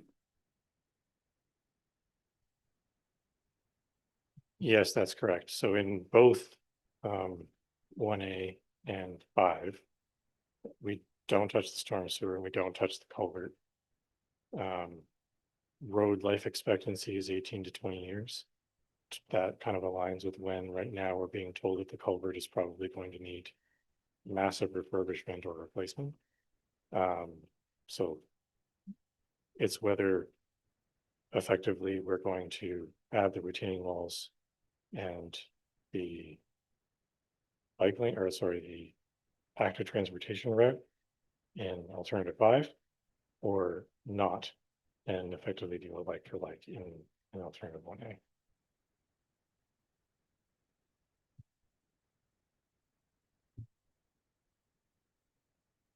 But there's really not any retaining walls, and there wasn't retaining walls, it was gabion baskets that I heard we were going to use here, which I'm not as much of in favor of, having to deal with conservation and their ideas of where gabion baskets are used, and you won't get 15 years out of them, 18 years out of them. If we were going to do it, I suggest we do it with walls, but my thought is I'm the alternative motion, or go with the 1A and do the big type construction when Georgian Bluffs is ready to look after trails, sidewalks. Because I don't want to speak for Georgian Bluffs, but you're going to be doing trail work, have all the equipment to do that within a year's time. I just, as we said, it's 800,000 to 4 million, sorry, 3 million. This gives us the time to get the maximum out of that system before we have to replace the culvert. That's what I'm looking at. The 800,000 and alternative 1A seems to be the best to get the most out of our infrastructure. Okay, thank you. We'll go to Councillor Carlton. Thank you, Warden Matros. I have to admit, I am conflicted on this one because I would love to see the trails going through there as a safety issue for the people using that road. The idea, though, of spending that kind of money and having to go back in 20 years to do that is what catches me. With 1A, does it give an expansion to the road surface to allow for any, there's really no width beside the actual road going through there for anybody that's walking. And there are a number of people using that daily, whether it's walking or cycling. Does it expand that road at all to give them a little more safe portion to go? And yes, I would agree, and Deputy Mayor Pringle said it. We don't have the machinery to do winter maintenance in there. So we know that. It would have to be an added expense on the township to look after that. 5 is that ultimate now, but spending the money now and then spending it again in 20 years is not a logical thing in my mind to do. If 1A can give a little better experience for people using that road, I can be in favor of that.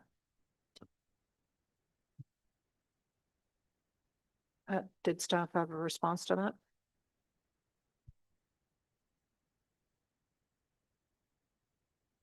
One A, as it's proposed here, is literally replacing what's there. And the reason that we propose it that way is that the existing catch basins are in a gutter, so they have an alignment. That's where the water is going to go to. If you were to try to widen the road, say we could manipulate it in some way and we got a meter on either side, just for this sake of the conversation, that would be beyond the gutter line. You want the water to come towards the catch basins, so you're actually tipping the outside of the road back towards the catch basins and back towards the road. That becomes a snow removal issue, as the blades will ride up on top of the pitched surface and it's no longer in contact with the road surface. So I'm not saying that we couldn't look at, again, another alternative if directed to do so, but fitting something in, especially in the gully where all those structures are, it would be difficult.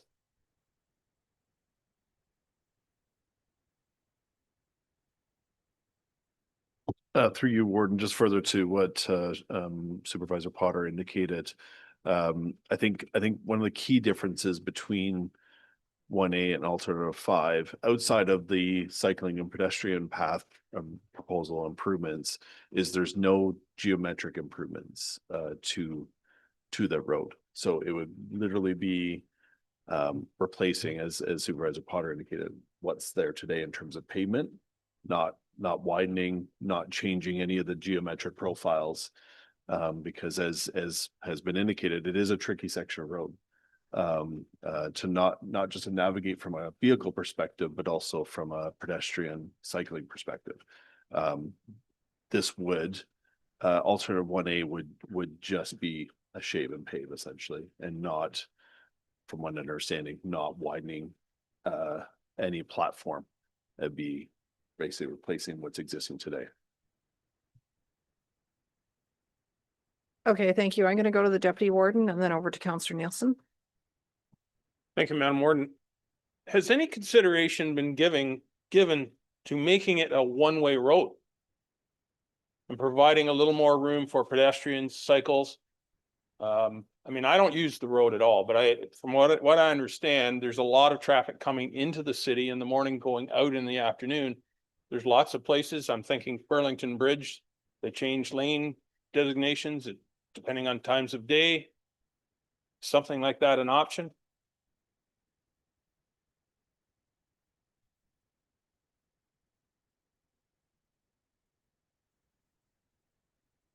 Everything's possible. Yeah. It comes down to like the headache that could possibly be called for anybody that's local to the area that wants to use that back and forth at any time of day that they're used to now. Also controlling that on the north end, you would need to control 13th Street, Summer Street, and 17B, possibly all the way back up to the highway or hour 17 to kind of control the one-way flow. Also controlling that at the intersection of 10th Street West, Highway 20, Highway 21 and 6 would probably be pretty difficult as well. But based on the fact that you had, like you said, a fairly decent peak number in the morning and a fairly decent peak number in the afternoon, we hadn't looked at it as a one-way configuration. Okay, thank you. We'll go to Councillor Nielsen and then we'll go to Councillor Carlton. Thank you very much, Warden Microsoft. Just my comment here is, like, having attended a few Good Roads conferences and different speakers on traffic safety and such, a lot of it comes down to, if a driver feels uncomfortable, they're typically going to reduce their speed. And so when we talk about widening the platform in a section, or, you know, altering the geometrics that your sight lines are better and such, to me, are we then talking about the potential for speed increases as drivers feel more comfortable? In this stretch of road, I've been driven a few times, because of the narrow width, because of the houses that are really close to it, there's an instinct I found to drive, you know, pretty gosh darn close or near or less than what the speed limit of the road is, and not to be flying up the road. And so that's the kind of the other avenue where I'm thinking about the like for like currently, is that ability to kind of maintain that pressure on the driver. Okay, thank you. Over to Councillor Carlton. Thank you. Just to comment on the idea of making it a one-way at different times of the day. Young's Drive comes onto there, so you'd be trying to get people at that point and directing them one way or the other. I don't think the potential for one way exists there at all. As I said, I could live with 1A for 20 years if it was going to make it a safer road. But if we're getting like for like, I don't think that increases the safety measures. Okay. Don't see any further hands up. So the motion that we have on the floor is that the motion be amended to strike out alternative 5 in the third clause and insert alternative 1A, being a rural cross section with existing configuration. That is what we're voting on at this point in time. All those in favor?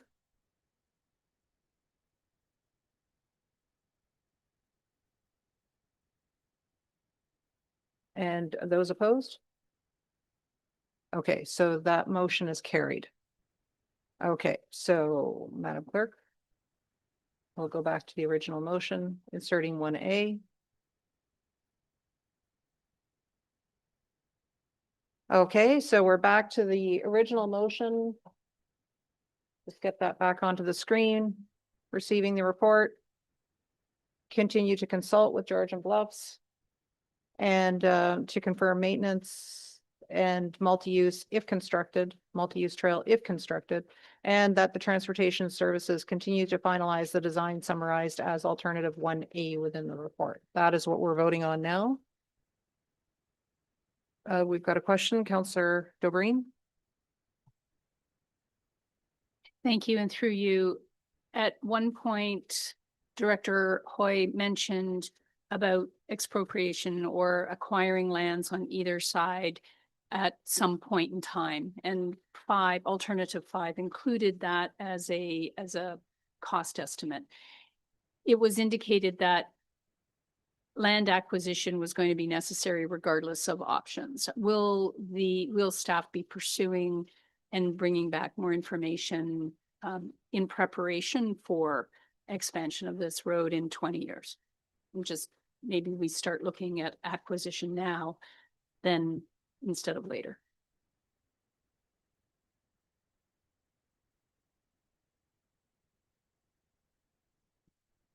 Yeah, through you, Warden, that's a good question. There is a lot of spots in the county, as I said, Creamer Hill and some of those other ones, where we don't have enough right of way, especially with utilities being the way they are. So I know legal has been working on our new land acquisition policy. The next bunch of years, it would sure behoove us to start working towards getting the right of ways where they need to be. Again, some of the county policies, you know, where it says every county road should be 100-foot right of way. Does that apply, you know, in Big Bay as much as, you know, on Gray Road 3 somewhere? Probably not. But again, we just haven't got to the point where we've kind of got a full land acquisition plan for the foreseeable future.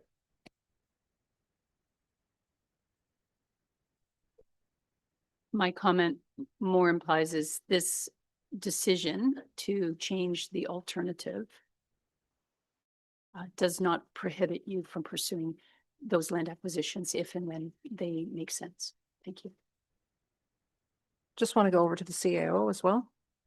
Thank you, Warden, and through you. Just based on if this motion obviously gets supported as per the previous motion, alternative 1A, that probably leaves the second clause no longer required. So I don't know if the mover and seconder would be open to just a friendly amendment to remove that clause, because it's a continuation of alternate 5. And with it being alternate 1A, we don't need to have further conversations with Georgian Bluffs regarding the maintenance. Yes, I did note when I was reviewing it and reading out the summary that it did say if constructed. So I don't think there's any harm in it staying, but for clarity purposes, I'll look to Councillor Carlton and Councillor Pringle. Would it make sense that we just strike that out?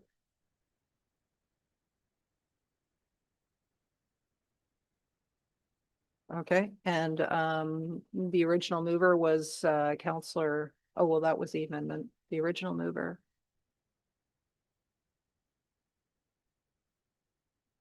It was Councillor Keaveney and Councillor Dobreen had moved this original motion. Do you have any objection to that clause being struck out for clarity? Okay, and they are indicating they have no objection. Okay, thank you. All right, so we will look at the first clause and the second clause with the insertion of 1A instead of 5. That's what we're looking at voting on at this point in time. I'll call the question. All those in favor? And those opposed? And that motion is carried. Okay, thank you very much. We are going to move on to our lunch break at this point in time. Madam Clerk, what is a reasonable time for us to return? Right. Okay, so if we can keep it to a half hour and come back here to 1:20, then we'll be ready to carry on.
We are back from our break and we are going to continue then with our next item, which is 7E.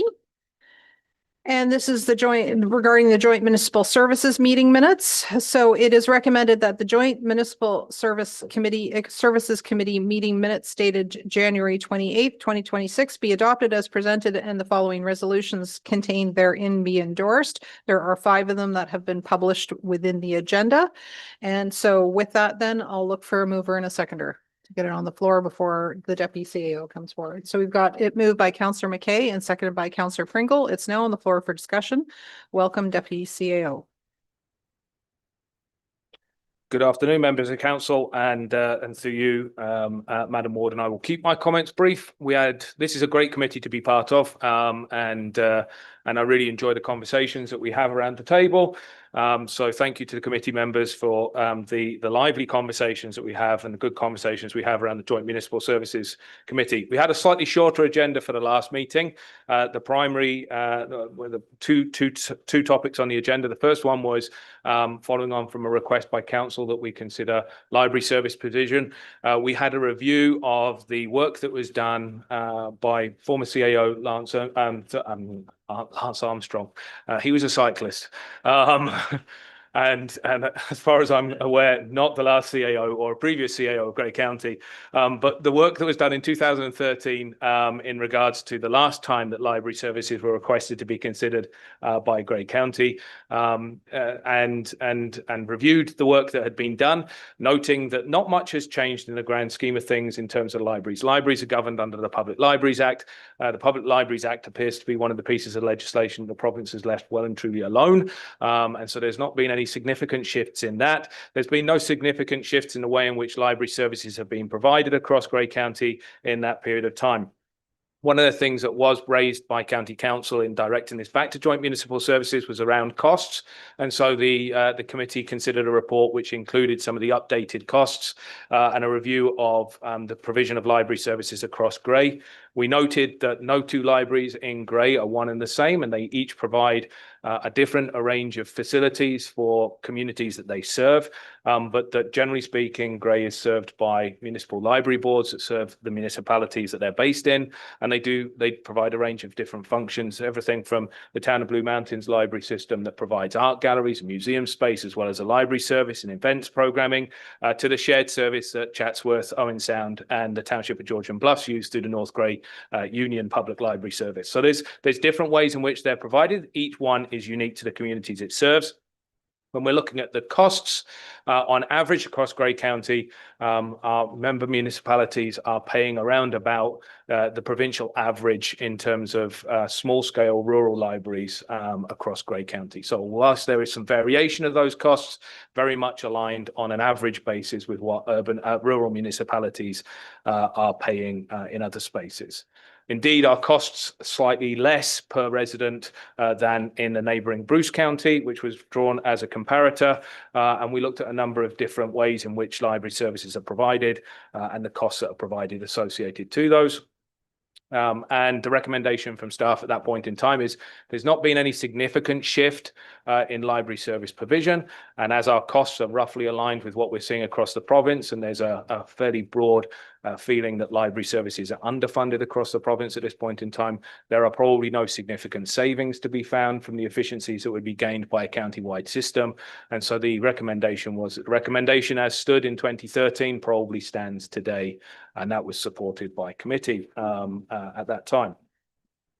We moved on and had a good secondary conversation around shared staff training opportunities. This was one of the priorities that was drawn out from committee in its early meetings and endorsed by County Council. And it very closely echoes and mirrors part 4 of the existing strategic plan, which talks about shared opportunities between member municipalities and Grey County for looking for opportunities. And so the committee endorsed a recommendation that we move forward with developing a bit of a program of staff training events in collaboration with member municipalities, and that where opportunities exist, that we advertise and share opportunities across a number of different sections of training and professional development, from frontline training courses, like if one of us is doing a chainsaw training course and have some spare spaces, how can we facilitate sharing those across the team? Or if operators are receiving some training, are there opportunities for sharing that across Grey County member municipalities, through to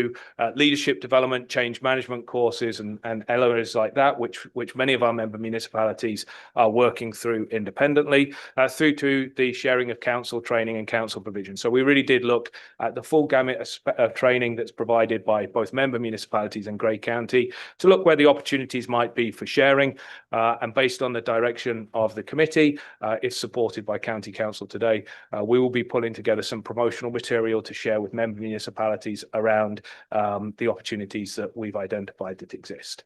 And with that, I'd be quite happy to take any questions. Okay, thank you very much.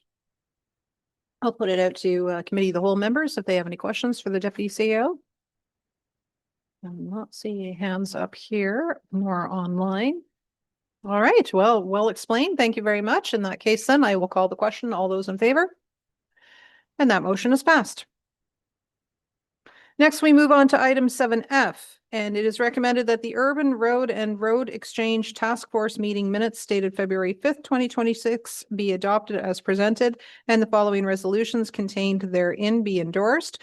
It is to receive report TRUR 0126 be received, and that the draft road transfer template agreement be approved, and that staff be directed to customize the template for each member municipality and circulate the agreements for execution, and that the warden and clerk be authorized to execute the agreements, and that the road assumption / deletion bylaws be brought forward to County Council with a transfer date of July 6, 2026, both for urban and rural transfers, with the following exceptions being transferred on October 29th.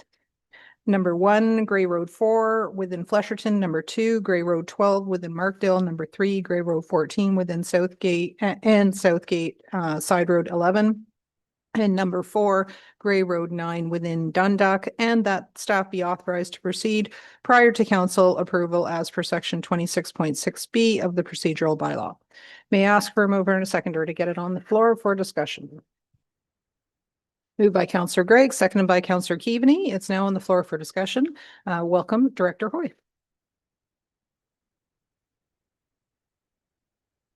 Thank you, Warden. Seeing Niall's minutes go through so fast, I was going to get him to do this, but he didn't want to. So yeah, I'm stuck with it here.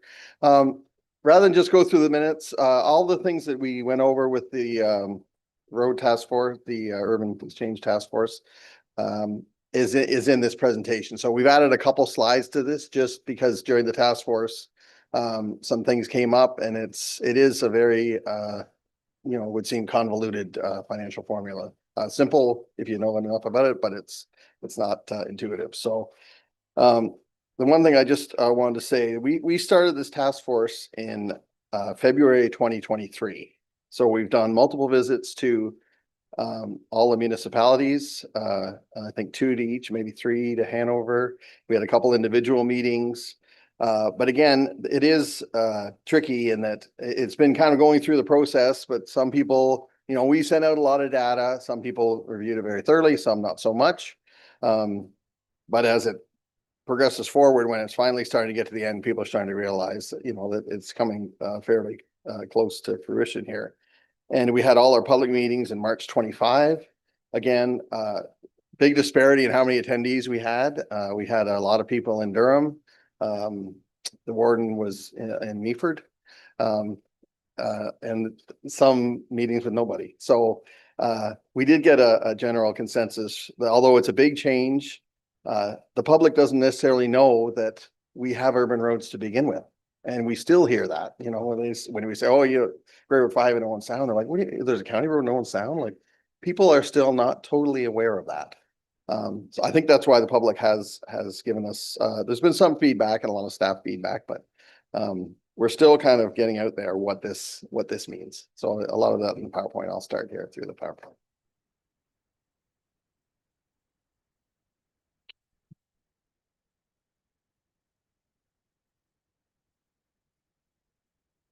Okay, so on March 25, the county passed this motion that the 2026 levy increase of 1.24 million, which was in the 2026 budget for the municipal payment for the receipt of the urban roads. And that public information sessions be held, as I said, you know, a variety of people. Public meetings are typically not that well attended, some more than others, and begin the process of producing transfer agreements. I'll go through the agreements later in this presentation, but of course, the county, as an upper tier in the Municipal Act, the county can download what it wishes. From the start of this project, we wanted to all work together. We didn't want to stick anybody with anything or leave anybody holding the bag. We wanted to maybe get a better deal that MTO gave with us when they gave us Highway 4, which ran out, that money ran out pretty quick. So that's what the agreement basically, I'll go over a little bit, but that's really us trying to kind of work together on winter maintenance and figure out how to make the transition smoother. And then the staff would return the task force with the set agreements. So we brought a template back to the task force, and it's attached to your documentation today. So right now, this is our transfer dates that we're anticipating. July 6th, and this is in the motion as the warden read, the transfer date for most of the approved roads, with the exception of those in Grey Highlands and Southgate, which are undergoing construction in the summer of 26. So in that case, because we didn't want a contractor on a road that, our contractor on a road that they would own, we're keeping the ownership till the end of October for that. And then we'd follow them or transfer them following construction. So the next slide is added from the task force because there was a lot of very intelligent questions at the task force, and it's hard to get to the bottom of. So we've added this slide. This is that Transportation Services annual capital replacement funding. So our funding formula is that levy, that CCBF, the former gas tax, and the OSIF funding. So that is our envelope, our 20 million this year, for example. And next year, you know, we have a projection of 22 million. So from the start, we took the assumption that we're already spending money in the urbans that we're in. And it just creates all sorts of issues with communication and scopes of work and scheduling and those types of things.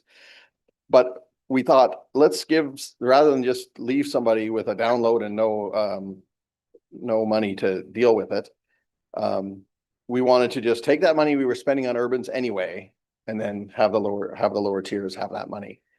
And there was a variety of iterations we went through where we said, would it be something from the 10-year capital? Would it be a road condition, say, because some roads are in better conditions than others? But all those had their issues. There was always some departments are maybe overrepresented in the 10-year plan that aren't actually going to happen. In general, with our work, we can't ever recall when a municipality wanted to do some work and we said we weren't going to pony up with the surface. It's usually the underground that is the barrier. It's expensive. Sanitary and water main that the municipalities own is usually the driver of the project. So that's where we thought, you know, if we could figure out what level of funding, because we're all underfunded, we're going to remain underfunded, you're going to remain underfunded.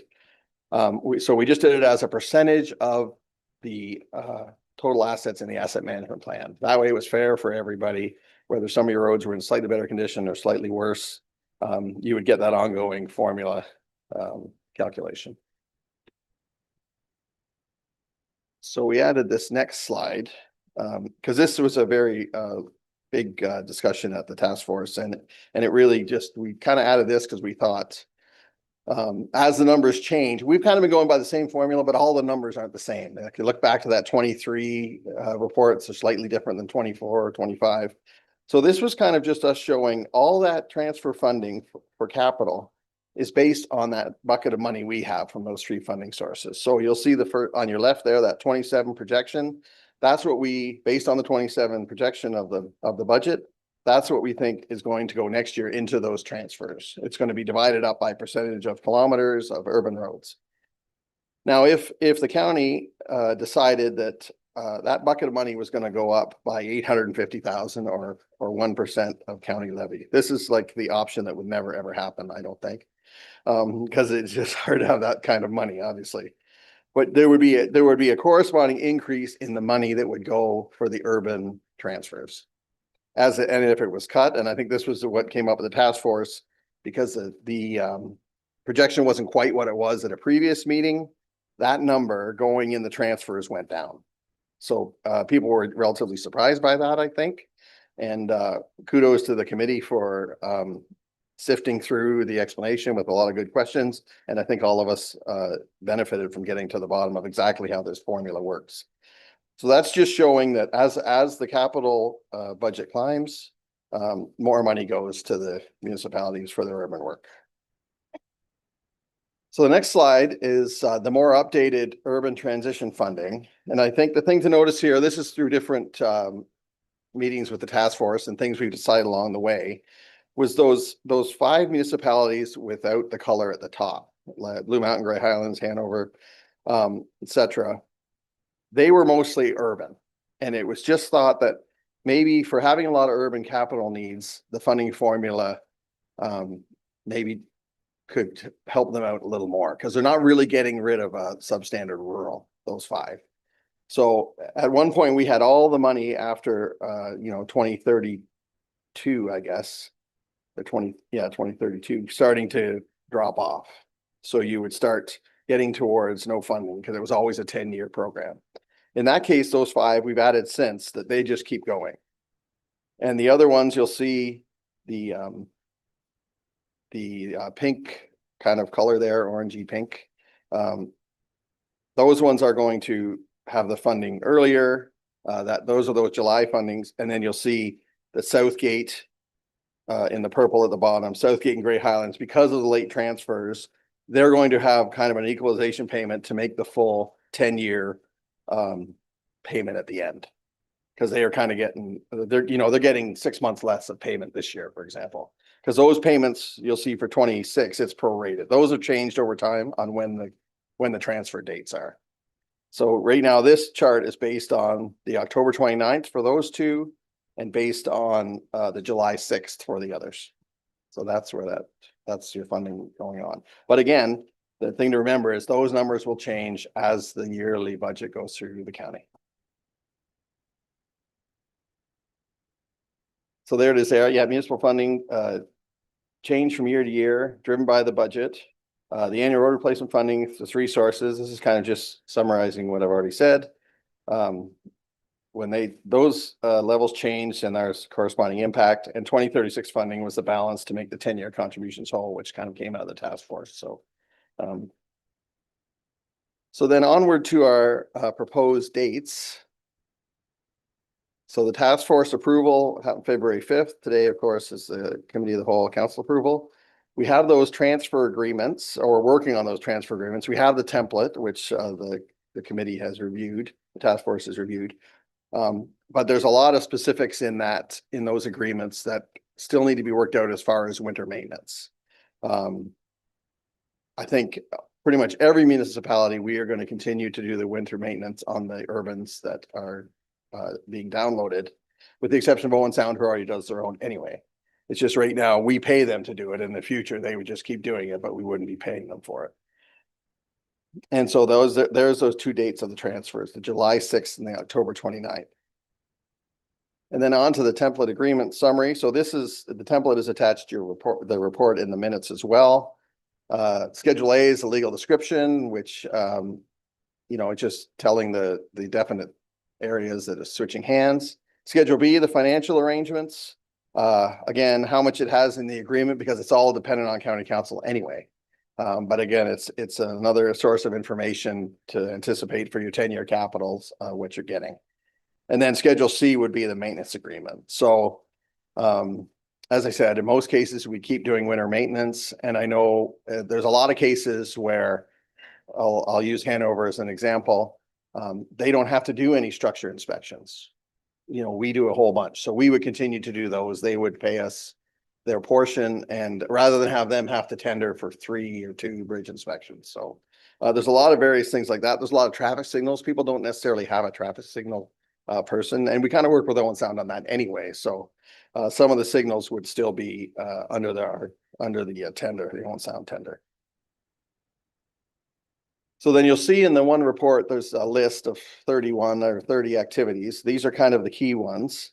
Finalize those municipal agreements. The civic addressing is a big thing. We're we had a big talk at the task force about the fact that there's kind of that drop dead date. It's not, you know, your address changing is a big important thing, especially with an election coming from 911, Canada Post. There's just, you know, we've got that July 6th that we'd be putting up all these signs. We'd be probably putting them up and bagging them. And then on that day, 911 is important. Obviously, it's, you know, a life-changing decision if they can't get to your address. So we'd be going through and getting all that ready. So the date that it happens for everybody. And we talked early on in the process about a concierge service or a hotline number. Just because there's so many things to change, like you have 6 days to change your driver's license. In some cases, it'd be quite easy for people who are, you know, pretty adept online, but in other cases, not so much maybe. So we don't want to leave anybody, you know, with a bunch of addresses to change and no idea how to do it. So whether that means we have to go to their house and help them out or go to their front door, we do that too. Like, you know, it is a big thing to have your address changed without any real say from you. It's a big impact for people. So, and then with the election, there's deeper issues that making sure everyone gets their election notices, et cetera. At the bottom of that page, updating the MTO signage on the Kings highways. We've had engineering go out, make lists of all the MTO signs. So we've got to make up new MTO signs and we're going to have to put them in place. So, you know, where Grey Road 9 is now isn't necessarily where Grey Road 9 is going to be, like off Highway 6 anyway in the future, because that was concession 12. So there's a lot of signage to change. The management movement of historical information. We all have information, yourselves, us, things like municipal consents, just little property information. We've had little drainage issues over the years that you needed to look through those old files. So we'd be making sure all those went in a package to make sure everyone had the updated information on the roads they have. Some of it, of course, is quite old, but the legal reviews of each section. I know our legal department is, there is still a lot of kind of old outlier pieces of land or widening that might be in someone else's name. So that will continue to try to get that cleaned up. That transportation traffic bylaw, the old 4788 that we bring with all the parking and the speed limits, community safety zones, there would need to be corresponding bylaws for yourselves. So, you know, all of a sudden in an urban, it wouldn't be a Grey County community safety zone. It would be, you know, community safety zone for the municipality. In some cases, I pointed out, like the task force concession 5 is a no passing zone. It is not in our bylaw, but it is in theirs. So we would be probably adopting the bylaws as that road right now until we get a chance to, you know, evaluate them. And just that last thing is all, you know, GIS mapping, the bridge and road needs studied. You'd have to update your asset management plans. It's a lot of big changes. You know, tender updates, all our tender updates are set for street sweeping, catch basin cleaning. If everything is just, you know, we'd be doing a lot of little agreements to make sure that things continued as is and that we were able to all get our work done, yourselves and us. And then as I said, the franchise agreements with gas, hydro, fiber has franchise agreements where we allow them to work in our right of way. Not every municipality has franchise agreements, I don't think. So of course we would be, if we were getting rid of the road, we would be passing those on. And then adopt a highway. That's the big thing you don't really think about, but like I said, there's more to the adopt a highway than people just taking a road. Usually that road means something to them from a loved one or you know, their history, something when they were a child or whatever. They are very emotionally attached to those sections of adopt a highway. In some cases, multi-generational families have looked after them to clean them. And it's very important that we make sure that no one is hard done by changing some of these things. So then back to our recommendation that the report be received, that the road transfer template agreement be approved. Staff would be directed to customize the template for each member municipality, which are in the works. And that those roads would change with the exception of those 4, and that we would proceed prior to council approval with the work. Looking for a summer exchange.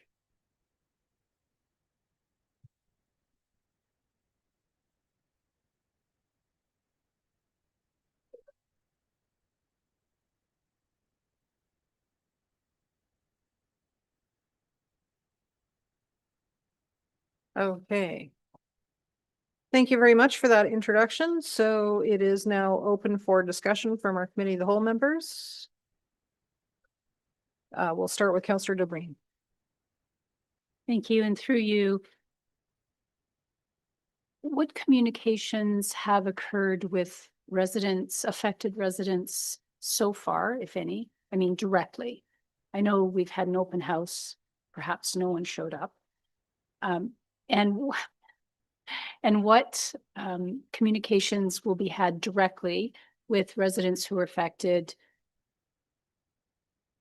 prior to the actual transfer? So I'm thinking a Q&A, what to do, this is happening, and maybe a Q&A for us who are probably going to get the calls first, that we might be able to expedite their contacting the right individuals to seek guidance.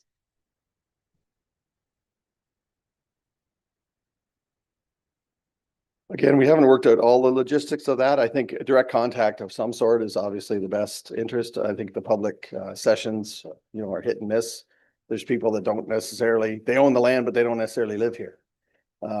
So yeah, one way or the other, we'd be making sure that of all the residents affected, we'd be contacting each one and making sure that they knew it was coming.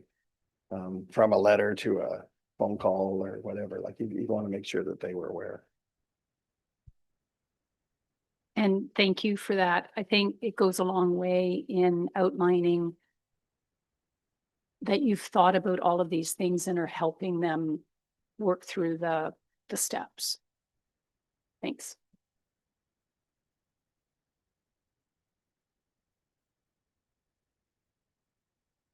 Okay, other questions? We'll go to Councillor Patterson. Thank you, Warden. I just want to say a few comments. In Hanover's case, the current arrangement is working very well. Back in 1998, Hanover turned over 10th Street, which is our main street, or County Road 4, and we paid the county for turning that road over to the county. And now here we are, a complete turnaround. So just a couple of comments. Like, I would have more confidence in this arrangement if we had the updated asset management numbers, so we can find out the implications for our asset management plan. And if we had the updated financial costs. So again, we can work on that before we sign the MOU. And I know you said you're going to do this, but to me, we need to review this before we actually go ahead. Like, are we not doing this out of order? Shouldn't we have all the figures and the facts ahead of time before we do this? And I'd also like to see, once we get to the MOU, that we have an opportunity or a clause in that MOU to allow us to review or renegotiate the term, the length of this arrangement. Because 5 years or 7 years from now, it may not be what we say it is. And we'll be paying more money than what we are with the current arrangement. Thank you. The one thing I would say to that, just as far as the negotiation, like, we had that the agreements be made and we negotiate a little bit. There's really, like, from a staff perspective, we don't really feel like we have a lot to negotiate. Like if Hanover said, well, we want 10% more in funding. Again, that is a task force decision. That's not really a staff decision. So as far as our negotiating, other than the three sections of these agreements, which, they're kind of going through county council. Other than, a couple of things like winter maintenance and those types of things, which we kind of have a set rate for. It's hard to know, what exactly people feel like they're not getting. We right through this process, we know we've all equally underfunded. There's a big upside that it's hard to quantify on getting out of these urbans. And I know, you feel like it's been working quite well, but it is an inordinate amount of work to have two people in the same spot working on two different assets in the same road, for us anyway. So yeah, that's kind of where our struggle is that if people aren't happy with the funding, which seems to be, what the crux of people's issues are, it's hard for us as staff to negotiate anything. That's kind of where we're at. That's where our struggle is. Okay, we'll go to the CAO and then over to Counselor Greg. Thank you, Warden, and through you. Just further to what Director Hoy indicated, and what we noted at the task force, obviously we provided some numbers at the time in terms of what the numbers were in 2025 in terms of that set maintenance costs as Pat indicated. It's slightly increased a little bit in terms of some of those costs in 2026. So again, I think Sean Anthony provided the task force with what those costs are, but we're still working on some of those details. We are happy to share that with the local municipalities as part of these next steps, and any asset management data as it relates. The numbers haven't changed a lot between 2025 numbers and previous numbers that were shared to now. But we're happy to share any of that updated information numbers. And as Pat indicated, staff will be working to package up all the information that we have for all these road sections and sharing that information with local municipal staff so they have all that information. We're also happy to have some further discussions, as Pat indicated, in terms of the funding piece.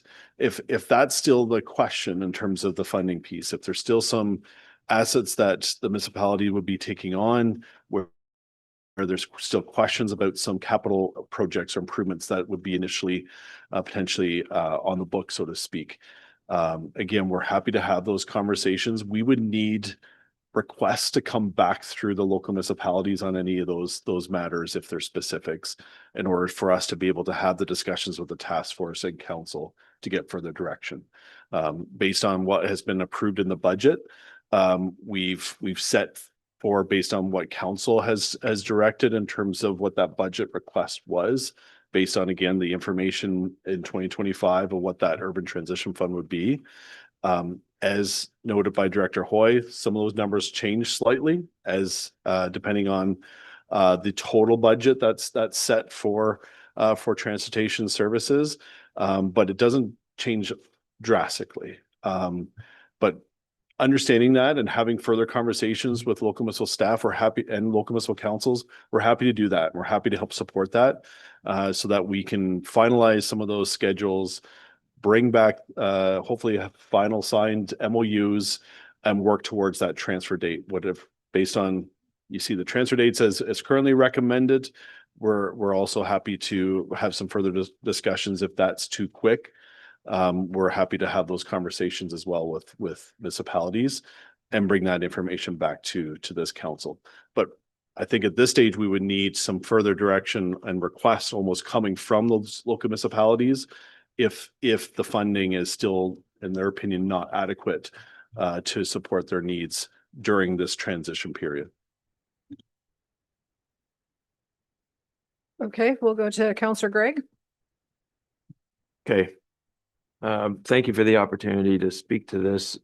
We as a council have furthered this project for a solid year and a half, and staff have invested a lot of resources into where we are now.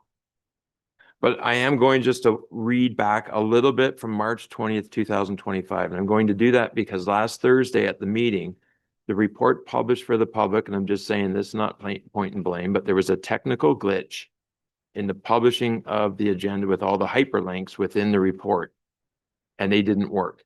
So no committee members had access through that. The only way you had access through it was if you had the old printed copy from March of 25,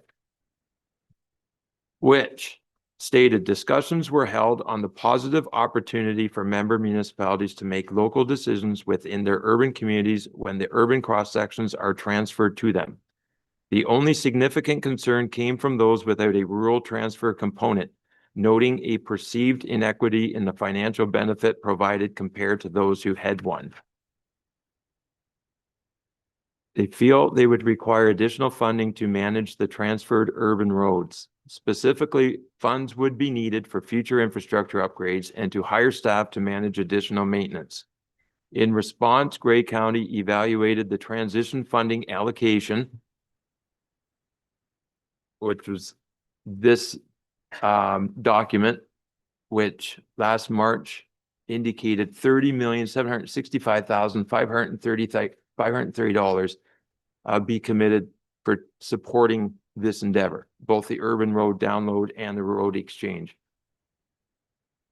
And proposes to continue to provide winter maintenance within the majority of the urban transfer areas with costs to be invoiced to each municipality on a cost recovery basis. Other transition agreements or considerations can be considered with each municipality as part of the new road agreements. With that report, which adopted or received this new transition funding model of $30 million, which was escalated from the previous one. I'm just going to use Owen Sound, for example. We went from $7.2 million in funding over 10 years to $10.174 million. The recommendations from that meeting were the report be received, the funding model presented for the urban road and rural road transfers be approved, and the levy increase of $1,240,901 to support the funding model be included in the 26th draft budget for council's consideration, which I think from memory was supported by council 75% through levy and 25% through one-time funding reserve. That staff be directed to negotiate new road agreements with the affected municipalities in accordance with the activities in the report, and that the corresponding draft agreements come forward for consideration. In the meeting, for the first time in the slideshow, then we were presented a new urban transition funding model. I'm going to use Owen Sound, for example, again. It went from $10.174 million down to $9.187 million. Conversely, West Gray moved, and it was suggested at the meeting that was proportionate across the board. Conversely, I'm just using West Gray, not pointing it out, went from $3,966,348 over 10 years to $3,715,679. In the moment, it's very difficult to understand how one municipality is approximately 10% reduced and another municipality is only reduced 250,000. Or Southgate goes from 1.4 million down to 1,287,000. There doesn't seem to be the equity again that was spoken to in the March 25 report. And now we've got numbers again here in this slideshow that those numbers again have moved. It's very difficult for council to be able to respond, I think, in real time. I don't think there's any direction other than a postponing motion that's that should be occurring here today. There's no way these minutes as presented should be adopted. There's too many questions. As Councillor Patterson indicated, there are municipal staff who do feel like that staff be directed to negotiate new road agreements with the affected municipalities and the corresponding draft agreements come forward, that the order of operations is somewhat there's a little bit of miscommunication has occurred. So I'm not in support of furthering it yet, because in furthering it, it is furthering a funding model that hasn't adequately been spoken to as to how we truly have got there. How do you have those inequities seemingly resolved in March of 25? And now there's, once again, there seems to be inequities again as you go down through our municipal partners. If you want the project to work, and this is an outcome of the transportation plan, and I'll support staff here, there is an objective. We have done a lot of work. There was never a goal of going project by project by project and severing them all out and building it out from there. We have come to certain agreements, but there is, I think, some discomfort in where we're at now in terms of moving forward. And I think we need to ensure that we're all, again, back in the same page, back together, because we were somewhat removed again from where we were, I think, in March, when we had more comfort as municipal partners. We're not all happy with the amount of download. I know when Owen Sound, if I'm speaking for staff, they're really not happy. Kudos to county staff. When I reviewed the 2023 to 10-year budget, 23 to 32, to date, county staff had checked off almost every project for 22, 23, 24, 25, and on in line for 26, except for 30, which has been delayed, and Gray Road 19 because of the partnership of Simcoe and Four Laning. But those monies are set aside in reserve. They're not just spent somewhere else. Those are protected for when the time is right. Same as a Bruce County partnership on 10. There's other ones locally where Harrison Park Hill was on the books for 2023, and now it's not there. So there are concerns locally that any reduction to certain municipalities is more injurious to others, and there has become a little bit of a walking away from, I think, that commitment that we had in March of 25 to our partners. So I think some are looking to get back on the table, back through more conversation, to getting these agreements in draft form and back in front of council. But I think what's appropriate today is that council is considering a postponing motion for the minutes and where we're at right now. Okay, thank you. I'll look to Director Hoy or the CAO, or if anybody, Deputy CAO. Okay, CAO is going to start. Through you, Warden, thank you for those comments. With respect to the model, the funding model, as Director Hoy indicated, the funding model hasn't changed. The numbers to calculate the funding have changed. Council may also recall there was the recommendation to remove some of the, what I'll call the phase down steps for some of those municipalities that where there's a rural exchange versus those that are just having an urban exchange. So there were some changes that were done in 2025 as per the direction from council to move forward with based on the funding model. Those numbers have been put into the 2026 budget that was supported by council. So again, staff would need some further direction in terms of what those numbers look like, if there's anything different than what council is looking for. Again, if the local municipalities are concerned with the funding model, the numbers, we would need requests back from those local municipalities so that we can have those discussions with the task force and council. In terms of the models and the basic principles, those haven't changed in terms of the numbers. In terms of the technical glitches, again, from staff perspective, we apologize. We weren't aware that some of those links were not working. Those reports were still available through our website. You'd have to go digging for some of those dates, but thank you for making us aware of those links, and we've since corrected that technical glitch. In terms of the funding model, and this is why we wanted to, based on the discussion from the task force, we wanted to put forward, based on, again, the same funding model, here's the numbers as we see it, based on the table that's in today's presentation that was shared with Committee of the Whole in advance of today's meeting. That's the numbers as we know it, based on what has been agreed to as the funding model. Again, with this, we're happy to share this further information with local municipal staff. We're happy to have further conversations with local municipal staff to answer any questions that they may have with respect to the various assets, the conditions of the assets. That information was provided to staff back in late 2024, I think it was. Some of it has changed slightly. So again, we can provide some further information. We're here to, again, support council's direction in terms of how you want to move forward with this project. As noted by Councillor Gregg, a lot of work has gone into this project to get it to this stage. We would, as staff, we still feel it's the right thing to do, so to speak. We think the principle of the transfers still has a lot of merit. So we would be looking for direction in terms of still to move this hopefully forward in a positive way. But if there's more time required, we're happy to take that time to make sure we get this right. So we're open to further direction from council. If the transfer dates that are being recommended by the task force are too soon, we're happy to push those and look at different dates to push those back. We're happy to, again, take further direction from council on what to do next.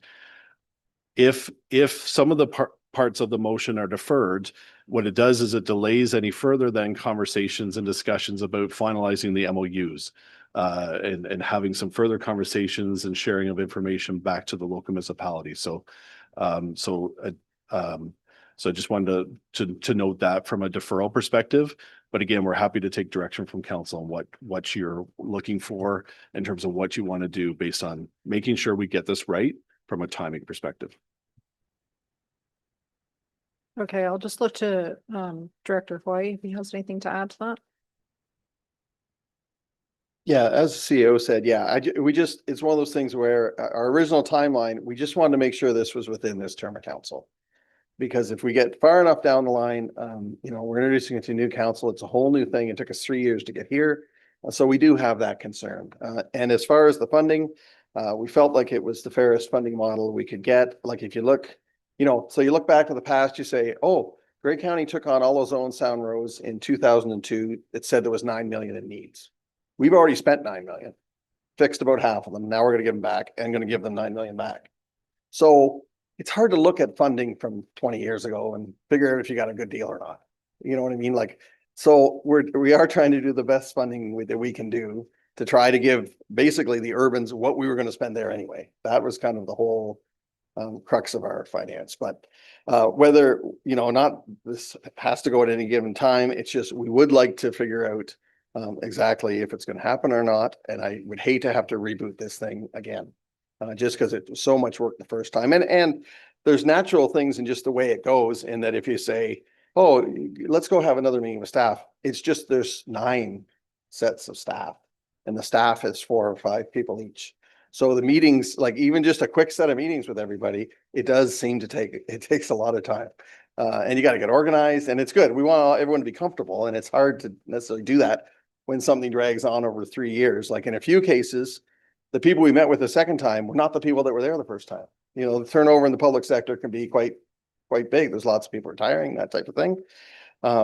So in a few cases, we've sent the information out again. A new person started, so we send them the information. Then another new person started, we send them the information. So as Randy said, we would like everyone to be comfortable. We don't want to feel like people are getting pushed in. But there is a bit of a time sensitivity here, in that we would really, really like to get it done before we get in a position where we can't do it with this term of council. Okay, thank you for that. We're going to move on to other, I have questions about timing and process, but I'll reserve my questions until I've kept the floor open for all of our committee, the whole members. So I see Councillor Bobby has raised his hand, so we'll go to him next. Good, thank you very much. I'm going to start off with saying this. Yes, under the Municipal Act, the upper tier can hand these down without any input. That's not Grey County. That's not the people around this room. It's certainly not the legacy that Warden Matrasoft wants to have for this term, that you've jammed something down the lower tier's throats, or we have. So that's the first thing. We're going to work this out because this is the way we do it in Grey County. This is the way we've always done it. We put together a task force to try and share services and do things. We're going to do it the way we do it in Grey County, number one. Back, I may repeat stuff that's already been said, but back in March 27th, the direction from council was to direct staff to go and negotiate. Mr. Schertzer has talked about our funding model, but our funding model has not received feedback from the lower tiers. It's based on what we have to offer. Mr. Hoy has said that there's not much to negotiate on, but we have not actually negotiated with the lower tiers. We've actually not got lower tiers writing reports to their own council to be approved, to send back their response to this level of government to say, this is our position on this. The funding model may not work for the lower tiers. It may fall apart. But we need to do that. We need to do that reach out, do the negotiations. That information from negotiations should have come back, or should come back to the committee to look at, so they're not looking at it in a vacuum, but looking at it with feedback from lower tiers. Something I've never heard. I'm pretty confident the Grey County has collected development charges on some of these projects. Are they included in that? I don't know. I don't know where the development charges are. Did the county just plan to keep them and not pass them down? I don't know. That information isn't here. I'm hearing from our clerks that when they learned at an all clerks meeting that this was coming, there was some heart attacks that they don't know how they're going to get the stuff that's on their desk that they're working on right now, dealing with what's coming in the election that they have to do for the election, and then having to do these address changes as well. I know I've heard from other places that there's a lot of clerks that are saying this needs to be put off to January of 2027. I have supported and believe that this in principle, is the right thing to do. I have believed and supported that it needed to be done this term, but it doesn't really need to be done this term. If we can get it set up and keep negotiating, that it comes back in January 2027. Come on, it was 2012 when Duncan McKinley started this project. It's been 10 or 12 or 14 years, whatever it is. It does not have to be done right away. It has to be done right. It doesn't have to be done in a hurry. If we can get it done this term, that's great. But when I hear the clerk saying, we don't know how we're going to do it, we're saying we don't have enough information. We haven't presented it to our own councils to be able to react and give a feedback back to the upper tier. There's still so many unanswered questions that I don't think we can possibly move ahead. I'm still confused about even what is before us. Mr. Schertzer, you seem to indicate that now we'll go out to the municipalities and get the feedback. If that's the case, I think we need to say that we're starting negotiations now. That should probably be in what the motion is. The way this is written is that it's sort of a done deal, and here they are, and we're just going to fill in the blank. So I'm really confused about all of it, but I don't see how we can go ahead. Certainly from the city of Owen Sound, you're not getting a signature back based on the information that we have. I will hear from others. I would support putting this down the road towards a meeting towards the end of March to be able to get feedback from lower tiers. And leave that drop dead date in July until we get that feedback and see what everybody thinks. And maybe we do put it off till January. But the bare minimum, I think we should be tabling what we're doing today for at least 4 to 5 to 6 weeks so we can lower tier have a good look at it. Thanks. Okay, we'll go to Councillor McQueen next. Thank you, Madam Warden and County Council. Yeah, I'm just going to communicate to this body that I've added this item, or basically added the report to our council meeting next week, to our council, because our council hasn't had that opportunity to have that conversation. So, I'll have a better idea of introducing this. I talked a bit about it as a mayor through our committee, but we haven't sat down and talked about it. I do have a letter here that was from our staff back in January of 2025 with their concerns. That's probably echoing the same thing from Owen Sound. And it says, thank you for the opportunity to provide comments on the urban road exchange. Based on the funding model proposed, it is staff's opinion that the compensation is nowhere close enough to offset the maintenance and capital reconstruction required to assume county road network and associated assets. The municipality already has a large infrastructure deficit. This will only compound the situation. Now, to add that may not include it, Ray Road 12 that's being done, that's being scheduled. So that is being scheduled for this coming season. So, but I know from talking to staff in that letter from last year, there is concern as well of the compensation. So I'm not trying to muddy the water too much, other than I need to have this meeting with our council next week to have that further discussion and set those things up. So. Okay, other questions, comments? Okay, a number of my questions have been already posed by some of my colleagues, but I am also aware of the intent to come around to the various lower tier councils to present this. I am going to ask about that time, and perhaps the CAO would like to fill us in on that. Given that so far the conversations have been staff to staff, So that's been happening. There's been a lot of background work to provide the right kind of data to be able to present to the lower tier councils. But we heard also that things were tweaked, that very, it seems like the numbers are still landing. The dust is still settling on those numbers. So in order to have fruitful contemplation at the lower tiers, we need to have the right information in front of us so that we can then move forward on what I read in this proposed motion, customizing the template. To me, that indicates that there would be some back and forth with the lower tiers to be able to land on something that was suitable to help make everybody whole. So can I just ask that question to begin with for the CAO, because I'm hearing from my colleagues as well that nobody is disputing the fact that the staff to staff conversations have been going for a long time, and a lot of work has been invested into this because you need that. We can't just start with a blank page and have a conversation in the air. We need to know exactly what it is that we're looking at to see how it fits. But there is the sense that how do we do that next step of visiting the municipalities, the councils, and being able to say, this is what it's looking like, and this is how we come to these calculations between now and some of them being scheduled for July 6th. So CAO. Thank you. Through you, Warden.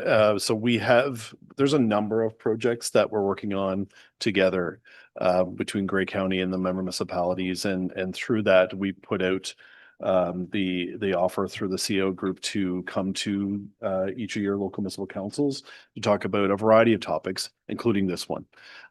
This one is one of the important topics as well. There's other things that we're working on together because as Councilor Boddy noted, that's what we do in Grey County, is work together on a number of things and initiatives. With that, again, we're happy to support that. The timing of those, we've suggested probably be towards the end of March into April. The absolute drop dead date, if based on the motion, I guess that's would be support today, is this allows the next step to be able to have those conversations with each of the municipalities to hopefully support them in bringing their staff reports to each of your local municipal councils as it relates to the MOUs. And we anticipate that would happen between now, if the direction is today to happen, into at least May. May 14th is when, as we noted through the discussion, through the task force report, would be when we would have to bring the bylaw forward back to council in order to make sure that the July 6th date works. That allows us that 2-month window to make sure that we have enough time to do all the things that Director Hoy indicated earlier in terms of changing of signs, address changes, notifying members of the public, working with them to navigate all the address changes, et cetera, et cetera. So that's when I would say the absolute drop dead date would be May 14th, but between now and May 14th, we're happy to have further conversations, attend council meetings to present any information, answer any questions, work with your local municipal staff to be able to work through and finalizing the MOUs and the schedules to those MOUs. If there's questions still on the assets that you'll be taking on and concerns about the funding, that's been identified. Again, we're happy to take those requests. We would bring those back to the task force and council for further discussion in between the window of February and May 14th. So that'd be the windows we're talking about. And I see Niall's hand up. So through you, Warden, if you're okay, pass it over to Niall. So through you, Madam Warden, thank you, Randy. The only thing I'd add to that is we don't need the agreement signed by May 14th. The May 14th deadline is for us to start the process of transferring the roads so that we can hit that July 6th and in the case of four areas, October 29th. We do not need the agreement signed by that time. So there's two processes that are running. This is incredibly complicated. It's taken me a long time to get my head around it. There's two processes that are running. Process one is the agreement to transfer the roads. Process two is how we transfer the roads and the finances that go back and the maintenance that goes back and forth, so on and so forth. So the agreements do not need to be signed in advance of the bylaw. If we're signing agreements with member municipalities next year, that's absolutely fine. There's no reason that the agreements need to be signed before the bylaw is signed. So we've got two decisions wrapped up in front of you. The first one is we would like to transfer the roads on July the 6th. That's the timing that would work for us to get that done and dusted this year. We'd also like to start the process of sharing the agreements and the cost schedules with your member municipalities so that you can take those up to your councils and have the conversations. If the conversation that comes back is there's not enough money in that, then that comes back to county council as part of a budget request, as part of the budget process, to see whether the county council is able to support more or indeed perhaps less. If you all think we're giving you too much money, then maybe we can reduce the county council budget. And so there really are two slightly separate processes, and there is no rush on signing the agreements.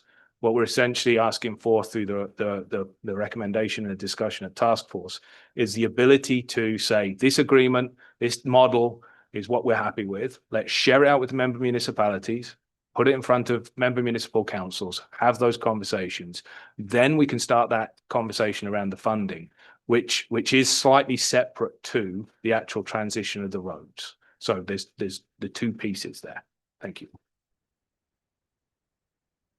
Okay, so may I just ask a question? I think maybe there will be others around the circle to the deputy CAO. Then you've just said that the road could still be transferred next year. Or no, the MOU could still be finalized by next year, but you want to transfer the roads ahead of the MOU. Is that what you're saying?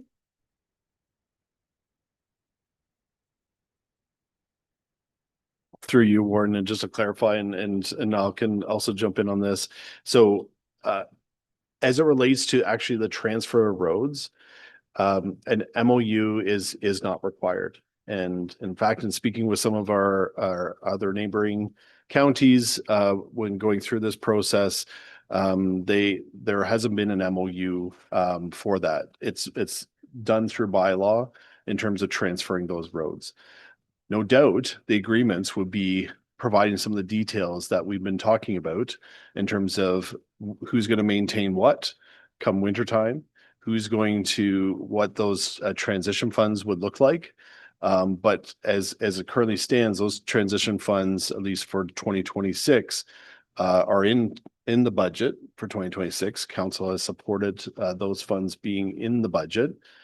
Be obviously subject to further budgets being approved to transfer those funds, but we technically do not need the MOUs signed by July 6th.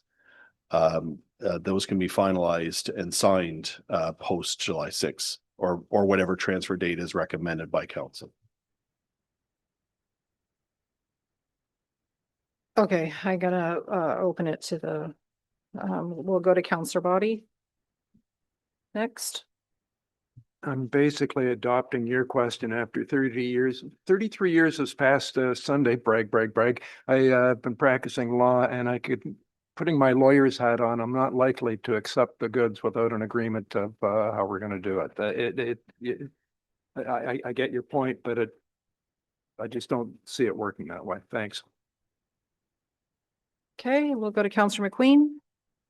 Thank you, Madam Warden. Just on the side of, and we talked about this at the committee, that after it's downloaded, the urban roads, the county would still continue to plow those roads. But I think, did you share that cost today? I don't know if you did or not.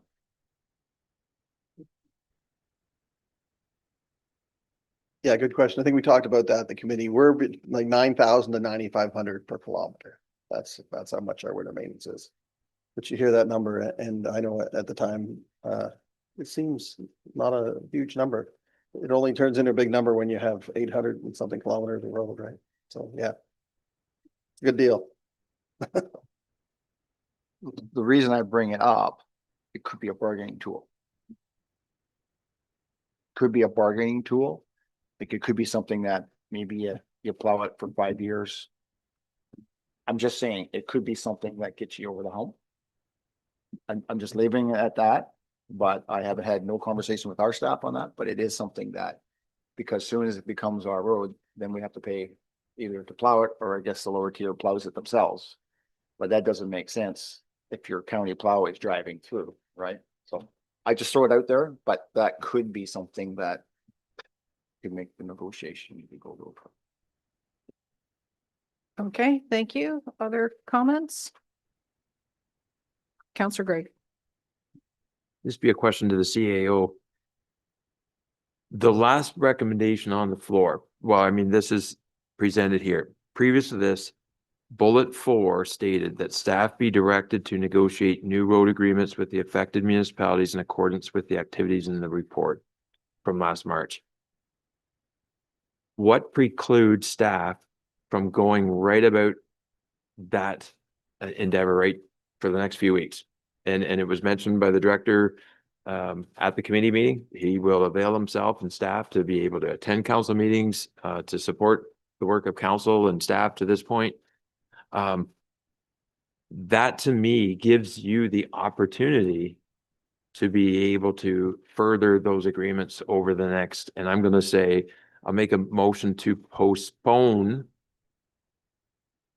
Well, I'll hold on for your reply, but I would look at March 26th as an opportunity to bring these back, if that's enough opportunity for staff to be able to get out to the municipalities.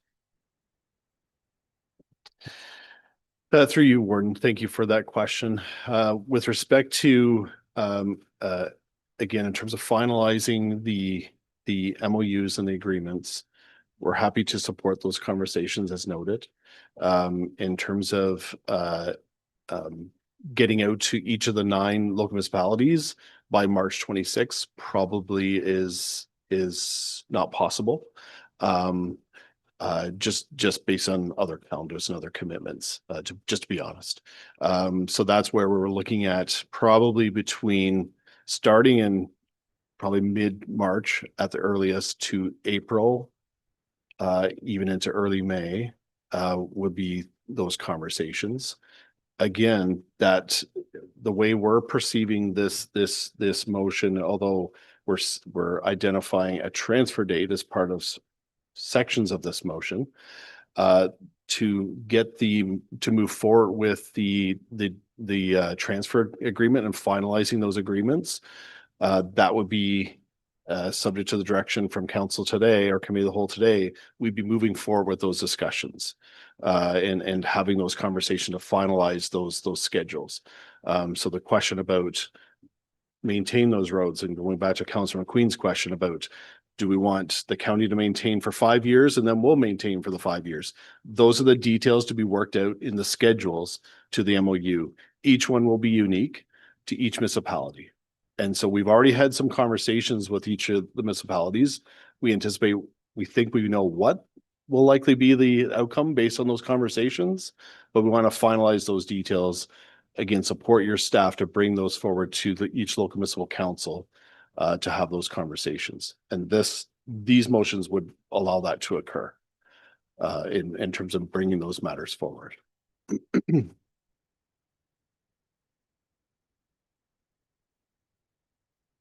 Here's what I would suggest. I could make this as a motion, but I want your feedback, Randy. I was going to motion to table or postpone, whichever is proper wording, this report to March 26, 2026. B, to provide the lower tier with the asset plans and asset financials within 10 days, which was what Sue asked for. 10 days from now would give lower tiers a chance to look at them. And then to forward the content in the report, which would have been forwarded if we had moved ahead, to the lower tiers and asked for their consideration and reply back by March 15th.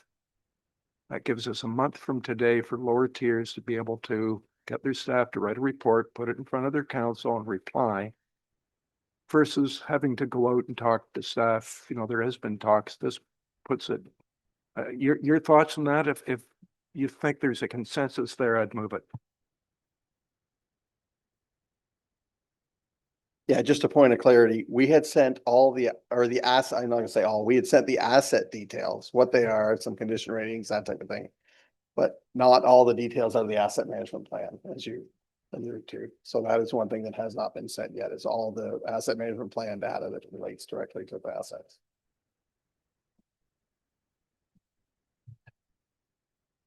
Through you, Warden, before I answer the full question in terms of the timelines, the 10 days to be able to provide all that information to each of the local municipalities. I'm just looking to Director Hoy, because that'll be Director Hoy and his team supporting that time frame. And before I respond to the remaining points.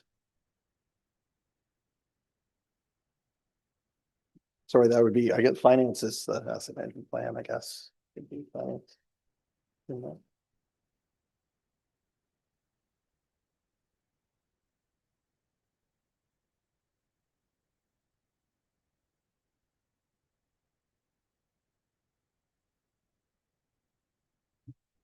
For you, Madam Warden.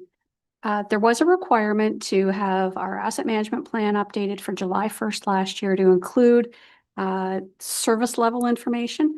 As a result of our asset management coordinator being on leave, we are still in the midst of doing that. So while we have the asset management plan that was prepared for the previous year, we don't have the one that was due July 1st. We anticipate bringing that forward to Committee of the Whole in April. So again, just back to staff, because I apologize for doing this on the fly. In terms of 10 days of what asset data we do have now for all the assets and road sections, is that doable?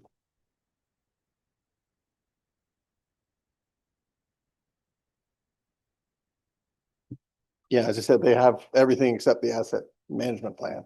So we have already given all the data that we have as far as condition ratings and that type of thing, so.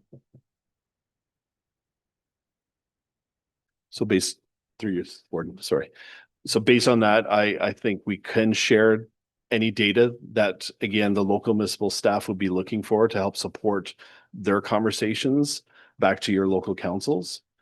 To be honest, I don't want to put the CAOs, the local municipal CEOs in a situation where March 15th might be too soon for them to bring forward those reports.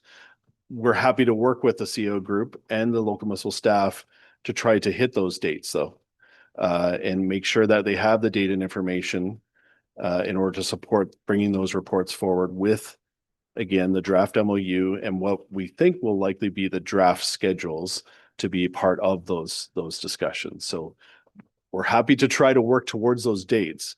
They are tight because I respect that each local municipality is busy with other things. And so I just want to make sure that there will be that time, but based on what I'm hearing from this end anyways, is we can commit to those dates.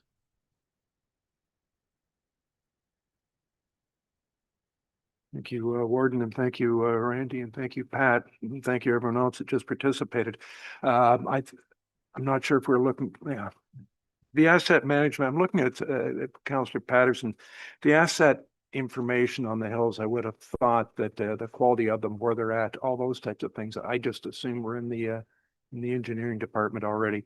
I will move that we table this report to March 26, 2026, and to provide lower tiers with the asset financial information available maybe as soon as possible, and then I won't frame that in, along with the information that would have been contained in this report to lower tiers for their consideration period, and I won't put a date on the end of that.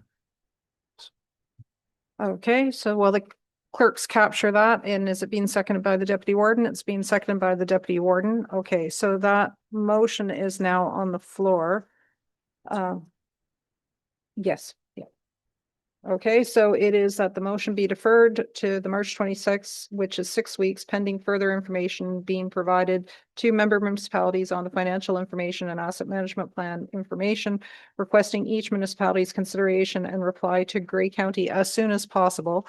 I think it's wise to state as soon as possible because all of us have different cycles of when reports have to be in the hopper before they can actually get there. And also recognizing that already in play was the plan to come and visit each of the municipalities like that. This is not a new step. This was already planned, and I understand how complex it is to talk to 9 different municipalities and schedule the right council meeting and make sure that the right people from the county can be there present in person. So it does require some time to go through this. But I do want to stress that that was always the next step. I really commend all the work that the staff have done, both at the county and all their lower tier counterparts have been doing every step of the way while the task force is doing its hard work of making decisions with our county hats on. Here they are. They've been spending all that time. We don't want to lose that work. We want to keep moving forward, but it should be clear that there was never an intention not to bring it in front of the 9 lower tier municipalities, councils. That was always part of the process. The question is now the timing and the concerns that we've heard about the timing to make sure that we get it right. And it should be stressed too, as the CAO has mentioned, we're not required, obligated to do it this way. But as Councillor Boddy has mentioned, we're Grey County, and that's what we're doing. We're trying to make sure that we have this very important intermediary step rather than it looking like it's a done deal and it's just meant to be an FYI. It's not an FYI. It's a, here's what we're looking at. Here's the accurate information that we've now pieced together. What do you think, and how do we continue to walk forward to make sure that in the end of the day, we have an infrastructure of roads that works well for each and every member of our communities? Okay, so is there any further discussion? Okay, we'll go to Councillor McQueen, then over to Councillor Mackey, and then to Councillor Dobreen.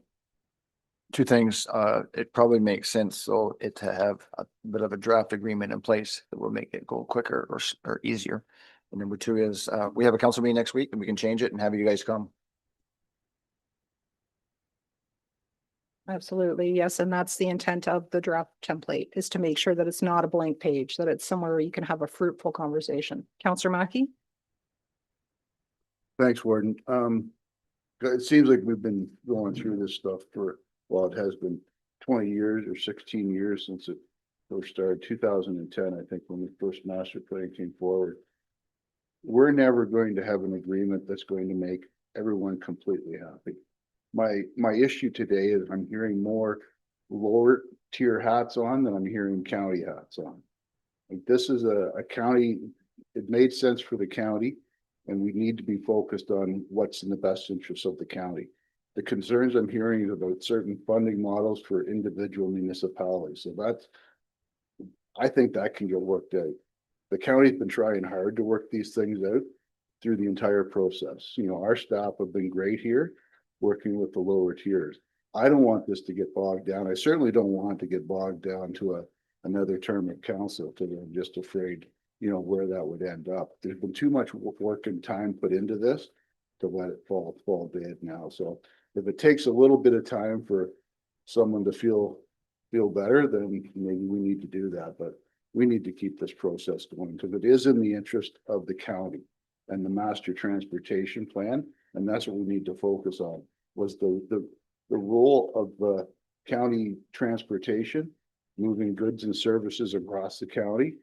You know, that was the focus at the beginning. So we need to get back to that, why this made sense at the beginning. If it didn't make sense at the beginning, we should have stopped it then. But we've, you know, put 16 years into this, and you know, we're getting caught up in minutia now. So thank you. Okay, thank you. We're over to Councillor Dobreen. Thank you, and through you, Warden. With the motion that's on the floor here, and that this motion, this report will come back to County Council for consideration on March 26th. asking each of our municipalities to reply to Grey County as soon as possible. Will they be informed that this is going to be reconsidered at March 26th? Because as soon as possible for Owen Sound may be different for Georgian Bluffs is different for Southgate. And I think to the point that's been made earlier today, Grey County doesn't download like the province does. We work with our 9 municipalities and for what's in the best interest of the entire county. So I appreciate all that's gone into this. I'm not on the task force, so I appreciate all the work that's gone into for the past 14, 16, however many years. But the details now are what's going to make it go through to the finish line. So thank you. My question, Madam Warden, is as soon as possible specific enough? Okay, I don't know. We'll go to the CAO. Thank you. And through you, Warden, I think with the motion still noting deferral to March 26th, I think it sends a message. And I'm meeting with the CEOs next week. So we can have some further discussions with the CEO group and try to make sure we align the timing as best as we can with that March 26th. Councillor Eccles. If I could, thank you. The motion to defer, and in there says to provide financial information and asset management information and requesting each municipality's consideration. The motion, as it was presented today, was to direct staff to customize, a template on the information from what I understood and what I know has come to West Grey. I'm just not certain what we're deferring, because we're deferring this motion to March 26th so that the lower tier municipalities can bring back what they want in a template for the agreement. Because the way I read this motion is that we're taking all of this information, staff to go out to the municipalities to come back with an agreement. And what this is saying is we're deferring this motion to March 26th so we can go to the municipalities with all the information and get their feedback on what the template is. Is that, I guess that's to Mr. Body on what his motion is.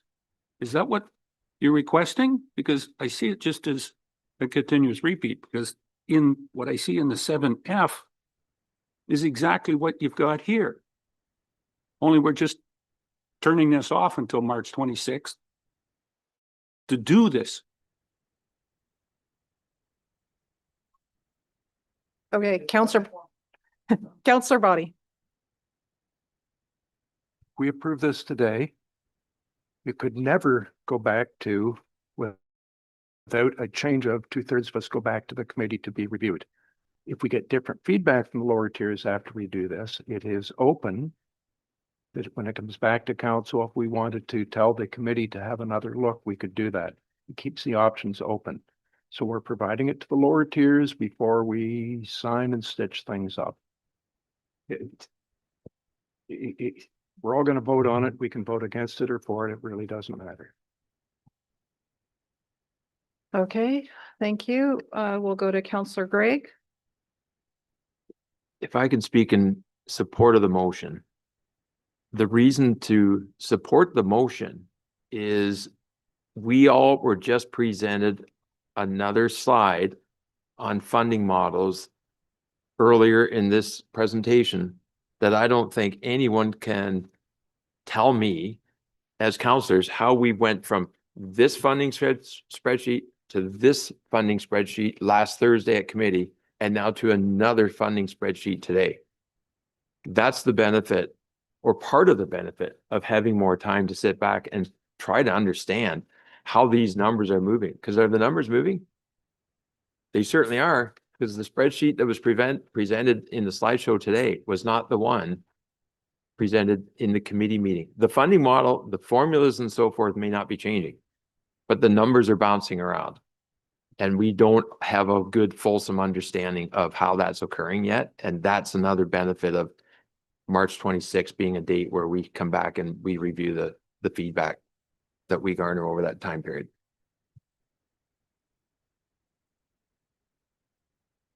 Okay, we'll go to the CAO. Thank you, through you, Warden. And on that financial table, again, as staff apologized, there was a calculation error into the table that was presented at the task force. I think the staff were able to pull up the numbers in an Excel spreadsheet and walk through that with the task force. And as Pat indicated through those discussions, there was what about the remaining half year? Because if the transfer happens on July 6, 2026, what does the remaining half year look like in 2036? And that's what the addition to the table that was shared with the committee of the whole prior to the meeting. So just to clarify in some of those pieces, just so I'm clear in terms of if this motion were to get support before it gets voted on,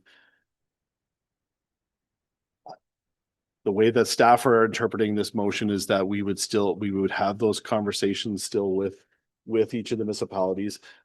There'd be comfort in sharing at least the draft MOU as it stands right now, all those schedules, all the information and data and information that we have in order to support those conversations with each of the local municipal councils. Is that, and I just wanted confirmation, I guess, prior to that motion being discussed, if that's the direction. So heads nod. Okay, so let's first go to the mover and seconder, if that was the intention. Yes, that's fully the intention. Yes, thank you. And the seconder, the deputy warden, has also confirmed that.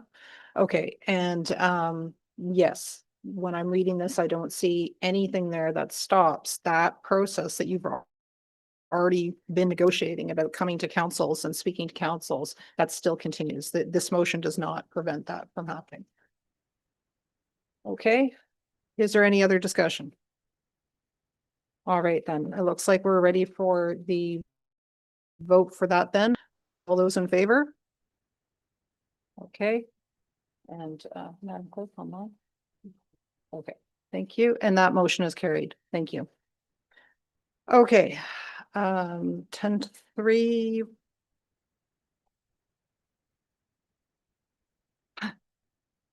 Okay, so that concludes all of our section 7. We did pull 2 items from section 6, and normally we would do those at the very end, but given that the remaining open session to consider 7G is in relation, as you can see by the reason for going into closed session, it is recommended that we go into closed session ahead of that open session report. Yeah, exactly. I'm getting there. So normally we would do all of that before we went back to the consent items, but given the fact that the last 2 remaining items are related to each other, I think it would be more appropriate in conference with the clerk that we go to items 6A and 6I in order to tidy that up so that we know we've completed everything on the agenda with the remaining 2 that have to do with the Board of Health together at the very end of this agenda. So with that then, if you could please turn your attention over to item 6A.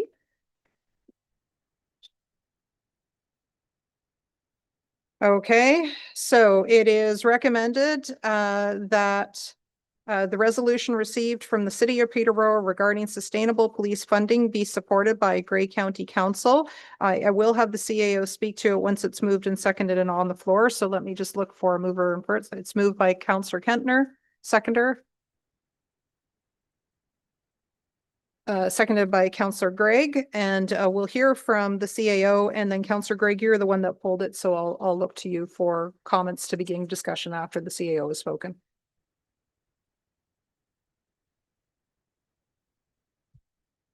Thank you through you, Warden. So this is a letter that's been circulated around requesting the province to provide some sustainable funding for police services.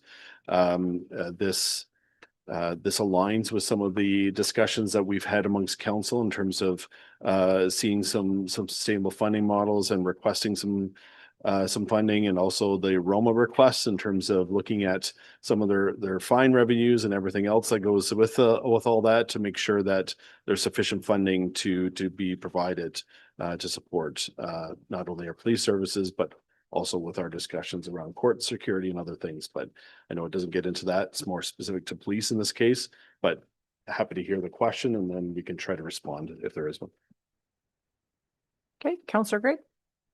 No, glad to see the correspondence being supported. My only question was, and as part of the delegation at the time, and I hope it was very positive, it seemed to be very positive, is this the first correspondence like this that we have supported, or has there been others?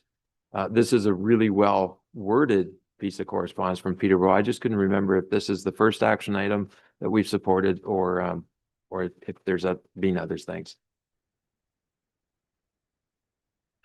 Thank you. Through you, was making sure with the clerk. Yes, we believe this is one of the first correspondence similar to, or based on the messaging that's being put forward, that would be brought forward for councils to consideration. Okay, any other discussion? Councillor Kettner. Thank you, Madam Warden, and through you, I just throw out that Meaford has had a 33% increase from the OPP in the last 24 months. Okay, thank you. Any other comments? Not seeing any then, I'll call the question. All those in favor? And that motion is carried. Thank you. We'll then tidy up section C with 6I. It's recommended that report PDR CW 0526 regarding a University of Guelph student project entitled Best Practices in Rural Event Venues be received for information. May I ask for a mover and a seconder? Moved by Councillor Nielsen and seconded by Councillor Dobreen. And we can have intermediate planner Dillman speak to that. And then I will look to Councillor Nielsen, who had pulled it. Welcome.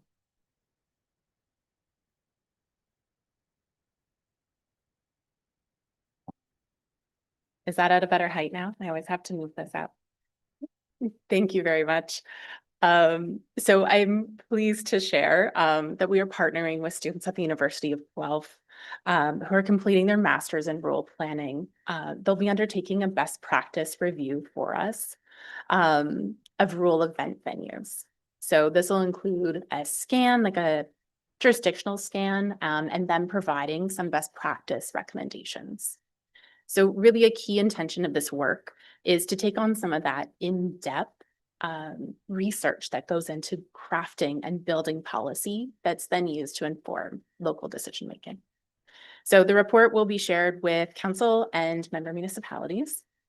And I should add here, I am a graduate of this program, so I am very happy to now come full circle on this.